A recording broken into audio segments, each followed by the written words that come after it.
गुरु जी की साजी नवाजी, गुरु रूप गुरु प्यारी साध संगत जी, वाहिगुरु जी का खालसा वाहिगुरु जी की फतेह। गुरमुख प्यारिओ, गुरबाणी गुरु विच जो आपां नूं सतगुरु उपदेश बख्शिश कर रहे, सजे पातशाह समझाउंदे भी इस संसार दे विच जो असी आए हाँ, सानू भी मानस जामा मिले है। ये मानस जामा 84 लाख जून तो उत्तम जिहड़े जीव मानस जामे विच हुंदे होए परमात्मा दा सिमरन नहीं करते, सत संगत नहीं करते, उन्हां दा जिहड़ा जीवन वो व्यर्थ चला जाता।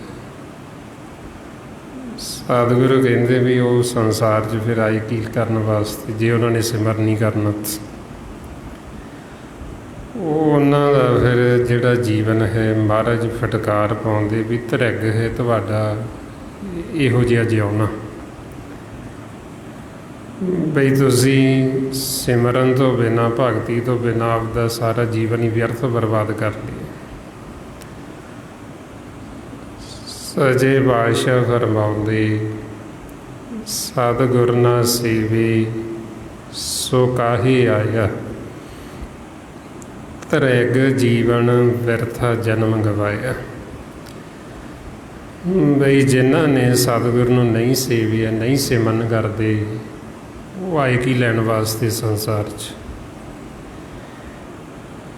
ये हो गए जीवन ही सानू इस वास्ते मिले, मानस जामा मिले ही इस वास्ते असी इहदे च भगती कर सकते।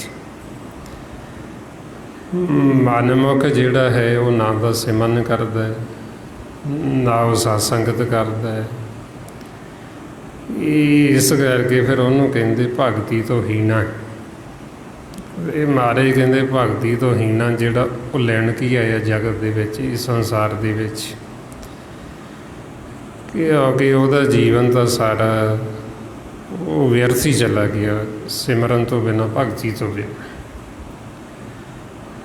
महाराज फरमाउंदे भाई रे मनमुख काहे जग आया, पूरे गुर की सेवा ना कीनी बिरथा जन्म गवाया।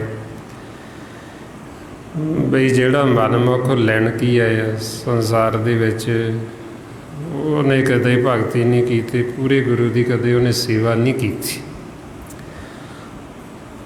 और पूरा गुरु किहड़ा है जिहदी असी सेवा करनी, वो गुरु किथे है? वो जो पूरा गुरु है वो कहते गुरबाणी गुरु शब्द गुरु नूं, नाम नूं, नाद नूं, जो परमात्मा वाहिगुरू दे मुख की आवाज़ उसनूं शब्द गुरु आखे। ਮਨਮੁਖ ਨੂੰ ਨਹੀਂ ਭੇਦ ਉਹ ਸ਼ਬਦ ਗੁਰੂ ਦਾ, ਉਹਨੇ ਕਦੇ ਉਹ ਸ਼ਬਦ ਗੁਰੂ ਦੀ ਸੇਵਾ ਹੀ ਨਹੀਂ ਕੀਤੀ। ਉਹ ਕਦੇ ਉਹ ਸ਼ਬਦ ਗੁਰੂ ਦੀ ਸ਼ਰਨ ਦੇ ਵਿੱਚ ਗਿਆ ਹੀ ਨਹੀਂ। ਇਸ ਲਈ ਮਹਾਰਾਜ ਕਹਿੰਦੇ ਪੂਰੇ ਗੁਰ ਕੀ ਸੇਵ ਨਾ ਕੀਨੀ, ਬਿਰਥਾ ਜਨਮ ਗਵਾਇਆ। ਬਈ ਇਹਨਾਂ ਨੇ ਸੇਵਾ ਨਹੀਂ ਕੀਤੀ ਪੂਰੇ ਗੁਰੂ ਦੀ, ਅਤੇ ਪੂਰੇ ਗੁਰੂ ਤੋਂ ਬਿਨਾਂ ਸਾਡਾ ਜੀਵਨ ਵਿਅਰਥ, ਸ਼ਬਦ ਗੁਰੂ ਤੋਂ ਬਿਨਾਂ ਸਾਡਾ ਜੀਵਨ ਵਿਅਰਥ। ਇਸ ਵਾਸਤੇ ਫਿਰ ਸਾਨੂੰ ਕਹਿੰਦੇ ਬਈ ਉਹ ਗੁਰੂ ਦੀ ਸ਼ਰਨ ਦੇ ਵਿੱਚ ਜਾਓ, ਉਹ ਸ਼ਬਦ ਗੁਰੂ ਨਾਲ ਜੁੜੋ। ਉਹ ਸ਼ਬਦ ਗੁਰੂ ਕਿੱਥੇ ਹੈ? ਉਹ ਸ਼ਬਦ ਗੁਰੂ ਦਾ ਭੇਦ ਆਪਾਂ ਨੂੰ ਗੁਰਬਾਣੀ ਗੁਰੂ ਦੇ ਰਹੇ। ਉਹ ਜੋ ਸ਼ਬਦ ਗੁਰੂ ਹੈ ਉਹ ਅਗੰਮ ਦੇ ਵਿੱਚ, ਉਹ ਤ੍ਰੈ ਗੁਣਾਂ ਤੋਂ ਉੱਪਰ ਹੈ। ਜਿੱਥੇ ਵਿਚਾਰ ਸਾਡੇ ਖਤਮ ਹੋ ਜਾਂਦੇ, ਫੁਰਨੇ ਖਤਮ ਹੋ ਜਾਂਦੇ, ਉਸ ਤੋਂ ਅੱਗੇ ਉਹ ਨਾਮ ਸ਼ੁਰੂ ਹੁੰਦਾ। ਜਿੱਥੇ ਇਹ ਭਾਸ਼ਾ ਖਤਮ ਹੋ ਜਾਏਗੀ ਜੋ ਅਸੀਂ ਸੰਸਾਰ ਦੀ ਭਾਸ਼ਾ ਬੋਲਦੇ, ਇਹ ਜਿਹੜੀ ਆਵਾ ਭਾਸ਼ਾ ਬੋਲਦੇ, ਇਹਨੂੰ ਕਹਿੰਦੇ ਕੱਚੀ ਬਾਣੀ। ਇਹ ਪੌਣ ਪਾਣੀ ਅਗਨ ਦੁਆਰਾ ਪ੍ਰਗਟ ਹੁੰਦੀ। ਜਦੋਂ ਇਹ ਪੌਣ ਕਹਿੰਦੇ ਜੋ ਆਪਾਂ ਨੂੰ ਸਵਾਸ ਆ ਰਹੇ, ਜਦੋਂ ਇਹ ਸਵਾਸ ਸਾਡੇ ਅੰਦਰ ਜਾਂਦਾ, ਸਾਡੀ ਰਸਨਾ ਜੀਭ ਦੇ ਨਾਲ ਟਕਰਾਉਂਦਾ, ਇਹਦੇ ਤਿੰਨ ਹਿੱਸੇ ਹੋ ਜਾਂਦੇ। ਜਿਹੜਾ ਪਾਣੀ ਹੈ, ਪਾਣੀ ਦਾ ਵਹਾਅ ਖੱਬੇ ਪਾਸੇ ਚੱਲ ਪੈਂਦਾ, ਇੱਧਰ ਖੱਬੇ ਆਪਣੇ ਪਾਣੀ ਚੱਲਦਾ। ਅਗਨ ਦਾ ਵਹਾਅ ਸੱਜੇ ਪਾਸੇ ਹੋ ਜਾਂਦਾ। ਅਤੇ ਜਿਹੜੀ ਪੌਣ ਫਿਰ ਉਹ ਸ਼ੁੱਧ ਹੋ ਕੇ ਸਿੱਧੀ ਫੇਫੜਿਆਂ ਦੇ ਵਿੱਚ ਚਲੀ ਜਾਂਦੀ ਹੈ। ਇਹਨੂੰ ਕਹਿੰਦੇ ਨੇ ਪੌਣ ਪਾਣੀ ਵਸਾਂਤਰ ਦੁਆਰਾ। ਫਿਰ ਇਹ ਭਾਸ਼ਾ ਜਿਹੜੀ ਇਹ ਪ੍ਰਗਟ ਹੁੰਦੀ, ਜਦੋਂ ਇਹਦੇ ਤਿੰਨ ਹਿੱਸੇ ਹੁੰਦੇ, ਇਹ ਫਿਰ ਆਪਣੀ ਕੰਠ 'ਤੇ ਜਾ ਕੇ ਫਿਰ ਇਕੱਠੇ ਹੁੰਦੇ। ਇਹਨਾਂ ਨੂੰ ਤਿੰਨ ਨਦੀਆਂ ਦਾ ਵੀ ਨਾਂ ਦਿੱਤਾ। ਇਹਨਾਂ ਨੂੰ ਗੁਰਬਾਣੀ ਗੁਰੂ ਵਿੱਚ ਗੰਗਾ, ਜਮਨਾ, ਸਰਸਵਤੀ ਕਹਿ ਦਿੱਤਾ। ਔਰ ਇਹ ਜਿੱਥੇ ਜਾ ਕੇ ਤਿੰਨ ਨਦੀਆਂ ਇਕੱਠੀਆਂ ਹੁੰਦੀਆਂ, ਉੱਥੋਂ ਇਹ ਭਾਸ਼ਾ ਪ੍ਰਗਟ ਹੁੰਦੀ ਜਿਹੜੀ ਇਹ ਆਪਾਂ ਭਾਸ਼ਾ ਬੋਲਦੇ। ਇਸ ਪ੍ਰਥਾਏ ਮਾਰੇ ਗੁਰਬਾਣੀ 'ਚ ਫਰਮਾਉਂਦੇ, ਅਗਨ ਬਿੰਬ ਪਾਉਣੇ ਕੀ ਬਾਣੀ। ਵੀ ਇਹ ਜਿਹੜੀ ਬਾਣੀ ਅਸੀਂ ਬੋਲਦੇ, ਇਹ ਪੌਣ ਪਾਣੀ ਅਗਨ ਦੁਆਰਾ ਪ੍ਰਗਟ ਹੁੰਦੀ। ਜਦੋਂ ਇਹਦੇ ਤਿੰਨ ਹਿੱਸੇ ਹੋ ਗਏ, ਰਸਨਾ ਨਾਲ ਟਕਰਾਈ, ਫਿਰ ਕੰਠ 'ਤੇ ਜਾ ਕੇ ਇਹ ਤਿੰਨੇ ਇਕੱਠੀਆਂ ਹੁੰਦੀਆਂ, ਅਤੇ ਫਿਰ ਉੱਥੋਂ ਇਹ ਆਵਾਜ਼ ਪ੍ਰਗਟ ਹੁੰਦੀ ਜਿਹੜੀ ਆਪਾਂ ਬੋਲਦੇ। ਹੌਲੇ ਜਿੱਥੇ ਜਾ ਕੇ ਆਵਾਜ਼ ਸਾਡੀ ਖਤਮ ਹੋ ਜਾਂਦੀ, ਜਿੱਥੇ ਭਾਸ਼ਾ ਖਤਮ ਹੋ ਜਾਂਦੀ ਹੈ, ਪੌਣ ਪਾਣੀ ਵਸਾਂਤਰ ਖਤਮ ਹੋ ਜਾਂਦੇ, ਉਸ ਤੋਂ ਅੱਗੇ ਉਹ ਨਾਮ ਸ਼ੁਰੂ ਹੁੰਦਾ, ਸ਼ਬਦ ਗੁਰੂ। ਮਾਰੇ ਫਰਮਾਉਂਦੇ, ਪੌਣ ਪਾਣੀ ਅਗਨੀ ਵਿਸਰਾਓ, ਅਹੀ ਨਿਰੰਜਨ ਸਾਚਾ ਨਾਓ। ਬਈ ਜਿੱਥੇ ਭਾਸ਼ਾ ਖਤਮ ਹੋ ਗਈ, ਪੌਣ ਪਾਣੀ ਅਗਨ ਖਤਮ ਹੋ ਗਈ, ਉਸ ਤੋਂ ਅੱਗੇ ਨਾਮ ਸ਼ੁਰੂ ਹੋਣਾ, ਕਿਉਂਕਿ ਨਾਮ ਇਹ ਭਾਸ਼ਾ 'ਚ ਨਹੀਂ ਆਉਂਦਾ। ਜਿਹੜਾ ਸ਼ਬਦ ਗੁਰੂ ਹੈ ਉਹ ਇਹ ਭਾਸ਼ਾ 'ਚ ਨਹੀਂ ਆਉਂਦਾ, ਨਾ ਉਹ ਬੋਲਣ 'ਚ ਆਉਂਦਾ ਹੈ, ਨਾ ਉਹ ਕਿਸੇ ਲਿਖਤ ਪੜ੍ਹਤ ਵਿੱਚ ਆਉਂਦਾ ਹੈ। ਉਹ ਸਿਰਫ ਸਾਨੂੰ ਸੁਣਾਈ ਦਿੰਦਾ, ਅਸੀਂ ਸੁਣ ਸਕਦੇ। ਇਸ ਵਾਸਤੇ ਫਿਰ ਗੁਰੂ ਨਾਨਕ ਪਾਤਸ਼ਾਹ ਆਪਾਂ ਨੂੰ ਰੋਜ਼ ਸਮਝਾਉਂਦੇ ਵੀ ਸੰਸਾਰ ਦੇ ਵਿੱਚ ਨਾ ਤਾਂ ਕੋਈ ਐਸੀ ਕਲਮ ਹੈ, ਨਾ ਹੀ ਕੋਈ ਐਸਾ ਕਾਗਜ਼ ਹੈ ਜਿਹਦੇ ਦੁਆਰਾ ਨਾਮ ਲਿਖਿਆ ਜਾ ਸਕੇ। ਕਿਉਂਕਿ ਜੋ ਨਾਮ ਹੈ ਸ਼ਬਦ ਗੁਰੂ, ਉਹ ਕਿਸੇ ਲਿਖਤ ਵਿੱਚ ਨਹੀਂ ਆਉਂਦਾ, ਨਾ ਹੀ ਉਹ ਕਿਸੇ ਭਾਸ਼ਾ ਵਿੱਚ ਬੋਲਣ ਵਿੱਚ ਆਉਂਦਾ। ਮਹਾਰਾਜ ਸਾਨੂੰ ਰੋਜ਼ ਸਮਝਾਉਂਦੇ, ਕਾਗਦ ਕਲਮ ਨ ਲਿਖਣ ਹਾਰ, ਮਨੇ ਗਾਵੇ ਕਰਨ ਵਿਚਾਰ, ਐਸਾ ਨਾਮ ਨਿਰੰਜਨ ਹੋਈ, ਜੇ ਕੋ ਮਨ ਜਾਣੇ ਮਨ ਕੋਈ। ਬਈ ਇਹ ਜੋ ਨਾਮ ਹੈ ਇਹ ਕਿਸੇ ਲਿਖਤ ਪੜ੍ਹਤ 'ਚ ਨਹੀਂ ਆਉਂਦਾ, ਇਹ ਲਿਖਿਆ ਨਹੀਂ ਜਾਂਦਾ, ਇਹ ਸਿਰਫ ਸਾਨੂੰ ਸੁਣਾਈ ਦਿੰਦਾ, ਅਸੀਂ ਸੁਣ ਸਕਦੇ। ਸੁਣੇਗਾ ਵੀ ਸਾਨੂੰ ਗੁਰੂ ਦੀ ਮੱਤ ਦੁਆਰਾ, ਆਪਣੀ ਮੱਤ ਦੁਆਰਾ, ਚਾਹੇ ਅਸੀਂ ਸਾਰੀ ਉਮਰ ਲੱਗੇ ਰਹੀਏ, ਸਾਨੂੰ ਨਹੀਂ ਭੇਤ ਆਉਂਦਾ। ਜਦੋਂ ਅਸੀਂ ਗੁਰੂ ਦੀ ਸ਼ਰਨ ਦੇ ਵਿੱਚ ਆਉਂਦੇ ਹਾਂ, ਸਤਿਗੁਰਾਂ ਪਾਸ ਆਉਂਦੇ ਹਾਂ, ਸਤ ਸੰਗਤ ਕਰਦੇ ਹਾਂ, ਫਿਰ ਸਾਨੂੰ ਇਹ ਨਾਮ ਦਾ ਭੇਤ ਆਉਂਦਾ। ਇਸ ਵਾਸਤੇ ਮਹਾਰਾਜ ਕਹਿੰਦੇ ਵੀ ਪਿਛਲੇ ਯੁੱਗਾਂ ਦੇ ਵਿੱਚ ਇਹ ਜਿਹੜਾ ਨਾਮ ਸੀ ਇਹ ਗੁਪਤ ਹੀ ਰਿਹਾ। ਇਹ ਨਾਮ 'ਤੇ ਕਿਸੇ ਨੇ ਖੁੱਲ੍ਹ ਕੇ ਵਿਚਾਰ ਨਹੀਂ ਕੀਤੀ। ਕਲਯੁੱਗ ਦੇ ਸਮੇਂ ਦੇ ਵਿੱਚ ਗੁਰੂ ਨਾਨਕ ਦੇ ਘਰ ਨੇ ਸਾਨੂੰ ਇਹ ਨਾਮ ਦਾ ਬੜਾ ਖੁੱਲ੍ਹ ਕੇ ਭੇਜ ਦਿੱਤਾ। ਗੁਰਬਾਣੀ ਗੁਰੂ ਹਰ ਇੱਕ ਸ਼ਬਦ ਦੇ ਵਿੱਚ ਨਾਮ ਦੀ ਮਹਿਮਾ, ਨਾਮ ਦੀ ਉਸਤਤ, ਸਤਿਗੁਰੂ ਨਾਮ ਦੀ ਵਡਿਆਈ ਕਰ ਰਹੇ। ਇਹ ਸਾਨੂੰ ਨਾਮ ਦਾ ਹੀ ਭੇਦ ਦੇ ਰਹੇ ਵੀ ਉਹ ਨਾਮ ਕਿੱਥੇ ਹੈ, ਇਹ ਕਿਵੇਂ ਨਾਮ ਨੇ ਪ੍ਰਗਟ ਹੋਣਾ। ਮਹਾਰਾਜ ਕਹਿੰਦੇ ਵੀ ਪਿਛਲੇ ਯੁੱਗਾਂ 'ਚ ਇਹ ਨਾਮ ਗੁਪਤ ਰਿਹਾ। ਕਲਯੁੱਗ ਦੇ ਸਮੇਂ ਦੇ ਵਿੱਚ ਗੁਰੂ ਨਾਨਕ ਦੇ ਘਰ ਨੇ ਇਹਨੂੰ ਪ੍ਰਗਟ ਕੀਤਾ, ਇਹਦਾ ਖੋਲ੍ਹ ਕੇ ਭੇਜ ਦਿੱਤਾ। ਔਰ ਇਹ ਜੋ ਨਾਮ ਹੈ ਸਾਡੇ ਸਾਰਿਆਂ ਦੇ ਅੰਦਰ ਗੁਪਤ ਹੈ। ਔਰ ਇਹ ਗੁਪਤ ਨਾਮ ਉਹਨਾਂ ਦੇ ਅੰਦਰ ਪ੍ਰਗਟ ਹੁੰਦਾ ਹੈ ਜਿਹੜੇ ਗੁਰੂ ਦੀ ਸ਼ਰਨ ਦੇ ਵਿੱਚ ਆ ਜਾਂਦੇ। ਮਹਾਰਾਜ ਫਰਮਾਉਂਦੇ ਗੁਪਤਾ ਨਾਮ ਵਰਤੇ ਵਿੱਚ ਕਲਯੁਗ, ਘਟ ਘਟ ਹਰ ਭਰਪੂਰ ਰਿਹਾ। ਨਾਮ ਰਤਨ ਤਿਨ ਹਿਰਦੇ ਪ੍ਰਗਟਿਆ, ਜੋ ਗੁਰ ਸ਼ਰਨਾਈ ਭਜ ਪਿਆ।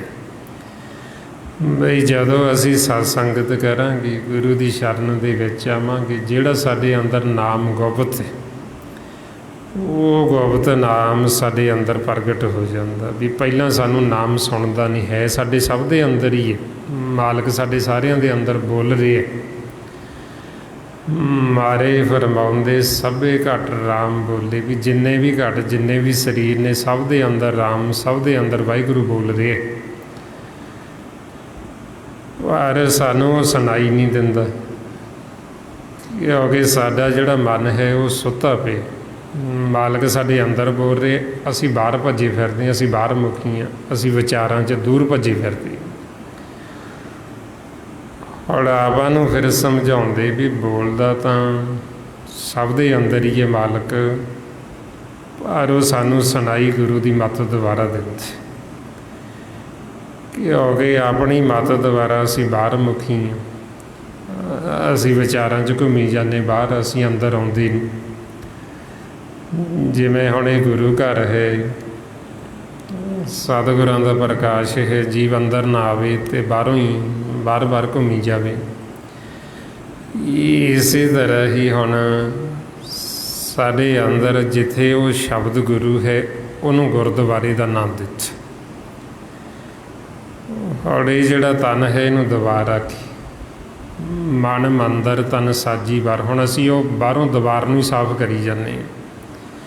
ਇਹ ਜਿਹੜਾ ਸਰੀਰ ਚਮੜਾ ਇਹਨੂੰ ਤਾਂ ਸਾਫ਼ ਕਰੀ ਜਾਂਦੇ ਹਾਂ, ਪਰ ਅੰਦਰ ਉਹ ਗੁਰਦੁਆਰੇ ਦੇ ਵਿੱਚ ਨਹੀਂ ਪ੍ਰਵੇਸ਼ ਹੁੰਦੇ, ਉਹ ਗੁਰਦੁਆਰੇ ਦੇ ਵਿੱਚ ਜਾਂਦੇ ਨਹੀਂ।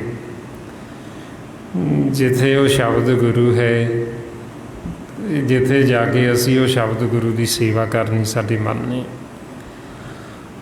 ਔਰ ਇਸ ਵਾਸਤੇ ਫਿਰ ਮਹਾਰਾਜ ਕਹਿੰਦੇ ਵੀ ਨਾਮ ਜਿਹੜਾ ਸਾਡੇ ਸਰਬ ਦੇ ਅੰਦਰ ਗੁਪਤ ਹੈ, ਪਰ ਉਹ ਪ੍ਰਗਟ ਗੁਰੂ ਦੀ ਮੱਤ ਦੁਆਰਾ ਹੁੰਦਾ। ਵੀ ਪਹਿਲਾਂ ਸਾਨੂੰ ਸੁਣਦਾ ਨਹੀਂ।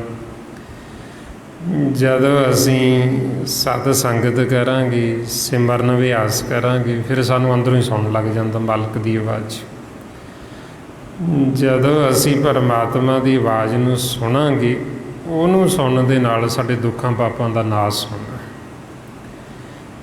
ਜਿਹੜਾ ਸਾਡਾ ਮਨ ਦੁਖੀ ਹੈ, ਜਿਹੜਾ ਸਾਡਾ ਮਨ ਅਸ਼ਾਂਤ ਹੈ, ਜਿਹੜਾ ਸਾਡੇ ਮਨਾਂ 'ਚ ਕਲੇਸ਼ ਹੈ, ਸਾਡੇ ਪਰਿਵਾਰਾਂ 'ਚ ਕਲੇਸ਼ ਹੈ, ਫਿਰ ਇਹ ਗਲਾ ਕਲੇਸ਼ ਸਾਡਾ ਖਤਮ ਹੁੰਦਾ ਜਦੋਂ ਅਸੀਂ ਉਹ ਮਾਲਕ ਦੀ ਆਵਾਜ਼ ਨੂੰ ਸੁਣਦੇ। ਇਸੇ ਸੁਣਨ ਪਰਥਾਏ ਹੀ ਗੁਰੂ ਨਾਨਕ ਪਾਤਸ਼ਾਹ ਆਪਾਂ ਨੂੰ ਰੋਜ਼ ਸਮਝਾਉਂਦੇ, ਸੁਣਿਐ ਦੁੱਖ ਪਾਪ ਕਾ ਨਾਸ। ਬਈ ਜਦੋਂ ਅਸੀਂ ਸੁਣਾਂਗੇ ਸਾਡੇ ਦੁੱਖਾਂ ਪਾਪਾਂ ਦਾ ਖਾਤਮਾ ਹੋ ਜੀ, ਸਾਡੇ ਦੁੱਖਾਂ ਪਾਪਾਂ ਦਾ ਨਾਸ ਹੋ ਜਾਏਗਾ। ਜੋ ਨਾਮ ਹੈ ਇਹ ਸਾਡੇ ਦੁੱਖਾਂ ਨੂੰ ਖਤਮ ਕਰ ਦਿੰਦਾ ਹੈ। ਇਸ ਵਾਸਤੇ ਫਿਰ ਸਤਿਗੁਰੂ ਨਾਮ ਦੀ ਮਹਿਮਾ, ਨਾਮ ਦੀ ਵਡਿਆਈ ਕਰਦੇ। ਮਾਰੇ ਕਹਿੰਦੇ ਦੁੱਖ ਭੰਜਨ ਤੇਰਾ ਨਾਮ ਜੀ, ਦੁੱਖ ਭੰਜਨ ਤੇਰਾ ਨਾਮ। ਬਈ ਜੋ ਤੇਰਾ ਨਾਮ ਹੈ ਉਹ ਸਾਡੇ ਦੁੱਖਾਂ ਨੂੰ ਖਤਮ ਕਰ ਦਿੰਦਾ, ਸਾਡੇ ਦੁੱਖਾਂ ਦਾ ਨਾਸ ਕਰ ਦਿੰਦਾ। ਚਾਹੇ ਸਾਨੂੰ ਕੋਈ ਵੀ ਦੁੱਖ ਹੈ, ਜਦੋਂ ਅਸੀਂ ਉਹ ਨਾਮ ਨੂੰ ਸੁਣਾਂਗੇ, ਇਹ ਨਾਮ ਨੇ ਦੁੱਖਾਂ ਦਾ ਖਾਤਮਾ ਕਰ ਦੇਣਾ। ਹੁਣ ਸਾਡੇ ਦੁੱਖ ਕਿਉਂ ਨਹੀਂ ਖਤਮ ਹੁੰਦੇ? ਕਿਉਂਕਿ ਜੋ ਗੁਰਬਾਣੀ ਗੁਰੂ ਸੁਣਨ ਨੂੰ ਕਹਿ ਰਹੇ, ਅਸੀਂ ਉਹਨੂੰ ਸੁਣਦੇ ਨਹੀਂ। ਜੋ ਸਾਨੂੰ ਗੁਰਬਾਣੀ ਗੁਰੂ ਕਰਨ ਨੂੰ ਕਹਿ ਰਹੇ, ਅਸੀਂ ਉਹ ਕਰਦੇ ਨਹੀਂ। ਅਸੀਂ ਸਿਮਰਨ ਨਹੀਂ ਕਰਦੇ, ਅਸੀਂ ਸਤ ਸੰਗਤ ਨਹੀਂ ਕਰਦੇ। ਤਾਂ ਕਰਕੇ ਫਿਰ ਅਸੀਂ ਅੰਤਰਮੁਖੀ ਨਹੀਂ ਹੁੰਦੇ ਅਤੇ ਉਹ ਸ਼ਬਦ ਗੁਰੂ ਨੂੰ ਸੁਣਦੇ ਨਹੀਂ। ਇਸ ਲਈ ਸਾਡੇ ਦੁੱਖ ਪਾਪ ਨੇ ਜਿਹੜੇ, ਇਹ ਖਤਮ ਨਹੀਂ ਹੁੰਦੇ। ਤਾਈਓ ਸਾਡੇ ਮਨਾਂ 'ਚ ਕਲੇਸ਼ ਹੈ, ਤਾਈਓ ਸਾਡੇ ਪਰਿਵਾਰਾਂ 'ਚ ਕਲੇਸ਼ ਹੈ। ਹੁਣ ਅਸੀਂ ਮੰਗਦੇ ਤਾਂ ਸਾਰੇ ਸੁੱਖ ਹਾਂ। ਗੁਰੂ ਘਰ ਜੀਵ ਆਉਂਦਾ ਹੈ, ਸੁੱਖ ਮੰਗਦਾ ਵੀ ਮਹਾਰਾਜ ਸਾਡੇ ਘਰ ਸੁੱਖ ਸ਼ਾਂਤੀ ਰੱਖੋ। ਹੁਣ ਅਸੀਂ ਮੰਗਦੇ ਸਾਰੇ ਸੁੱਖ ਹਾਂ, ਪਰ ਹੈ ਅਸੀਂ ਸਾਰੇ ਦੁਖੀ। ਸੰਸਾਰ ਦੇ ਵਿੱਚ ਕੋਈ ਜੀਵ ਐਸਾ ਨਹੀਂ ਜਿਹੜਾ ਦੁੱਖ ਮੰਗਦਾ ਹੋਵੇ, ਸਾਰੇ ਸੁੱਖ ਹੀ ਮੰਗਦੇ। ਹੁਣ ਇਹ ਅਸੀਂ ਦੁਖੀ ਕਾਹਤੋਂ ਮੰਗਦੇ ਤਾਂ ਅਸੀਂ ਸੁੱਖ ਹਾਂ, ਫਿਰ ਦੁੱਖ ਕਿੱਥੋਂ ਆ ਗਏ? ਕਿਉਂਕਿ ਮਹਾਰਾਜ ਸਾਨੂੰ ਕਹਿੰਦੇ ਜੋ ਵੀ ਜੇ ਤੁਸੀਂ ਸੁਖੀ ਹੋਣਾ ਤਾਂ ਤੁਹਾਨੂੰ ਸਿਮਰਨ ਕਰਨਾ ਪੈਣਾ। ਹੁਣ ਅਸੀਂ ਸਿਮਰਨ ਕਰਦੇ ਨਹੀਂ। ਜੀਵ ਸੁੱਖ ਭਾਲਦਾ ਵੀ ਸੰਸਾਰ ਦੇ ਵਿੱਚ, ਜਿਵੇਂ ਉਹਨੇ ਸੰਸਾਰ ਦੇ ਵਿੱਚ ਸਿੱਖਿਆ ਬਈ ਜੇ ਕੋਈ ਸੁੱਖ ਲੈਣਾ ਤਾਂ ਕੋਈ ਚੀਜ਼ ਦੇ ਦਿਓ ਅਤੇ ਸਾਨੂੰ ਸੁੱਖ ਮਿਲ ਜਾਂਦਾ। ਇਸ ਕਰਕੇ ਅਸੀਂ ਸਮਝਦੇ ਹਾਂ ਵੀ ਸ਼ਾਇਦ ਬਈ ਅਸੀਂ ਸੰਸਾਰ ਦੇ ਪਦਾਰਥ ਦੇ ਕੇ ਜਾਂ ਅਸੀਂ ਪੁੰਨਦਾਨ ਕਰਕੇ ਅਸੀਂ ਸੁੱਖਾਂ ਦੀ ਪ੍ਰਾਪਤੀ ਕਰ ਲਾਂਗੇ। ਇੱਦਾਂ ਸਾਡਾ ਮਨ ਸੁਖੀ ਨਹੀਂ ਹੁੰਦਾ। ਜੇ ਅਸੀਂ ਸੁੱਖ ਚਾਹੁੰਦੇ ਹਾਂ ਤਾਂ ਮਹਾਰਾਜ ਕਹਿੰਦੇ ਤੁਹਾਨੂੰ ਸਿਮਰਨ ਕਰਨਾ ਪਏਗਾ। ਇਸ ਲਈ ਫਿਰ ਸਾਨੂੰ ਸਮਝਾਉਂਦੇ, ਸਿਮਰੋ ਸਿਮਰ ਸਿਮਰ ਸੁਖ ਪਾਵੋ, ਕਲ ਕਲੇਸ਼ ਤਨ ਮਾਹੇ ਮਟਾਵੋ।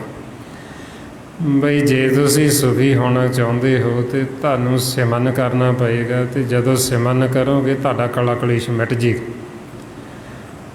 ਸਾਡੇ ਮਨ ਨੂੰ ਸ਼ਾਂਤੀ, ਸਾਡਾ ਮਨ ਸੁਖੀ ਹੋ ਜਾਏਗਾ, ਸਾਡਾ ਮਨ ਆਨੰਦ ਅਵਸਥਾ 'ਚ ਆ ਜਾਏਗਾ। ਜੇ ਅਸੀਂ ਇਹ ਅਭਿਆਸ ਕਰਾਂਗੇ, ਜੇ ਅਸੀਂ ਗੁਰਬਾਣੀ ਗੁਰੂ ਦੇ ਦੱਸੇ ਮਾਰਗ 'ਤੇ ਚੱਲਾਂਗੇ ਤਾਂ ਹੁਣ ਜਾ ਕੇ ਅਸੀਂ ਇਹਨਾਂ ਦਾ ਵਚਨ ਨਹੀਂ ਮੰਨਦੇ, ਉਹਨਾਂ ਸਮਾਂ ਸਾਡਾ ਜਿਹੜਾ ਮਨ ਹੈ ਇਹ ਅਸ਼ਾਂਤ ਹੈ, ਮਨ ਦੁਖੀ। ਔਰ ਇਸ ਵਾਸਤੇ ਫਿਰ ਸਤਿਗੁਰੂ ਕਹਿੰਦੇ ਵੀ ਸੰਸਾਰ ਦੇ ਵਿੱਚ ਜੀਵ ਅਸੀਂ ਐਸੇ ਜਵਾਰੀ ਦੇਖੇ ਬਈ ਸੁੱਖ ਤਾਂ ਸਾਰੇ ਮੰਗਦੇ, ਕੋਈ ਵੀ ਦੁੱਖ ਨਹੀਂ ਮੰਗਦਾ। ਪਰ ਜੇ ਕਿਸੇ ਨੂੰ ਆਖੋ ਵੀ ਸਿਮਰਨ ਕਰੋ, ਸਤ ਸੰਗਤ ਕਰੋ, ਨਾਮ ਦੇ ਨਾਲ ਜੁੜੋ, ਅਤੇ ਉਹ ਜੀਵ ਕਰਨਾ ਨਹੀਂ ਚਾਹੁੰਦਾ।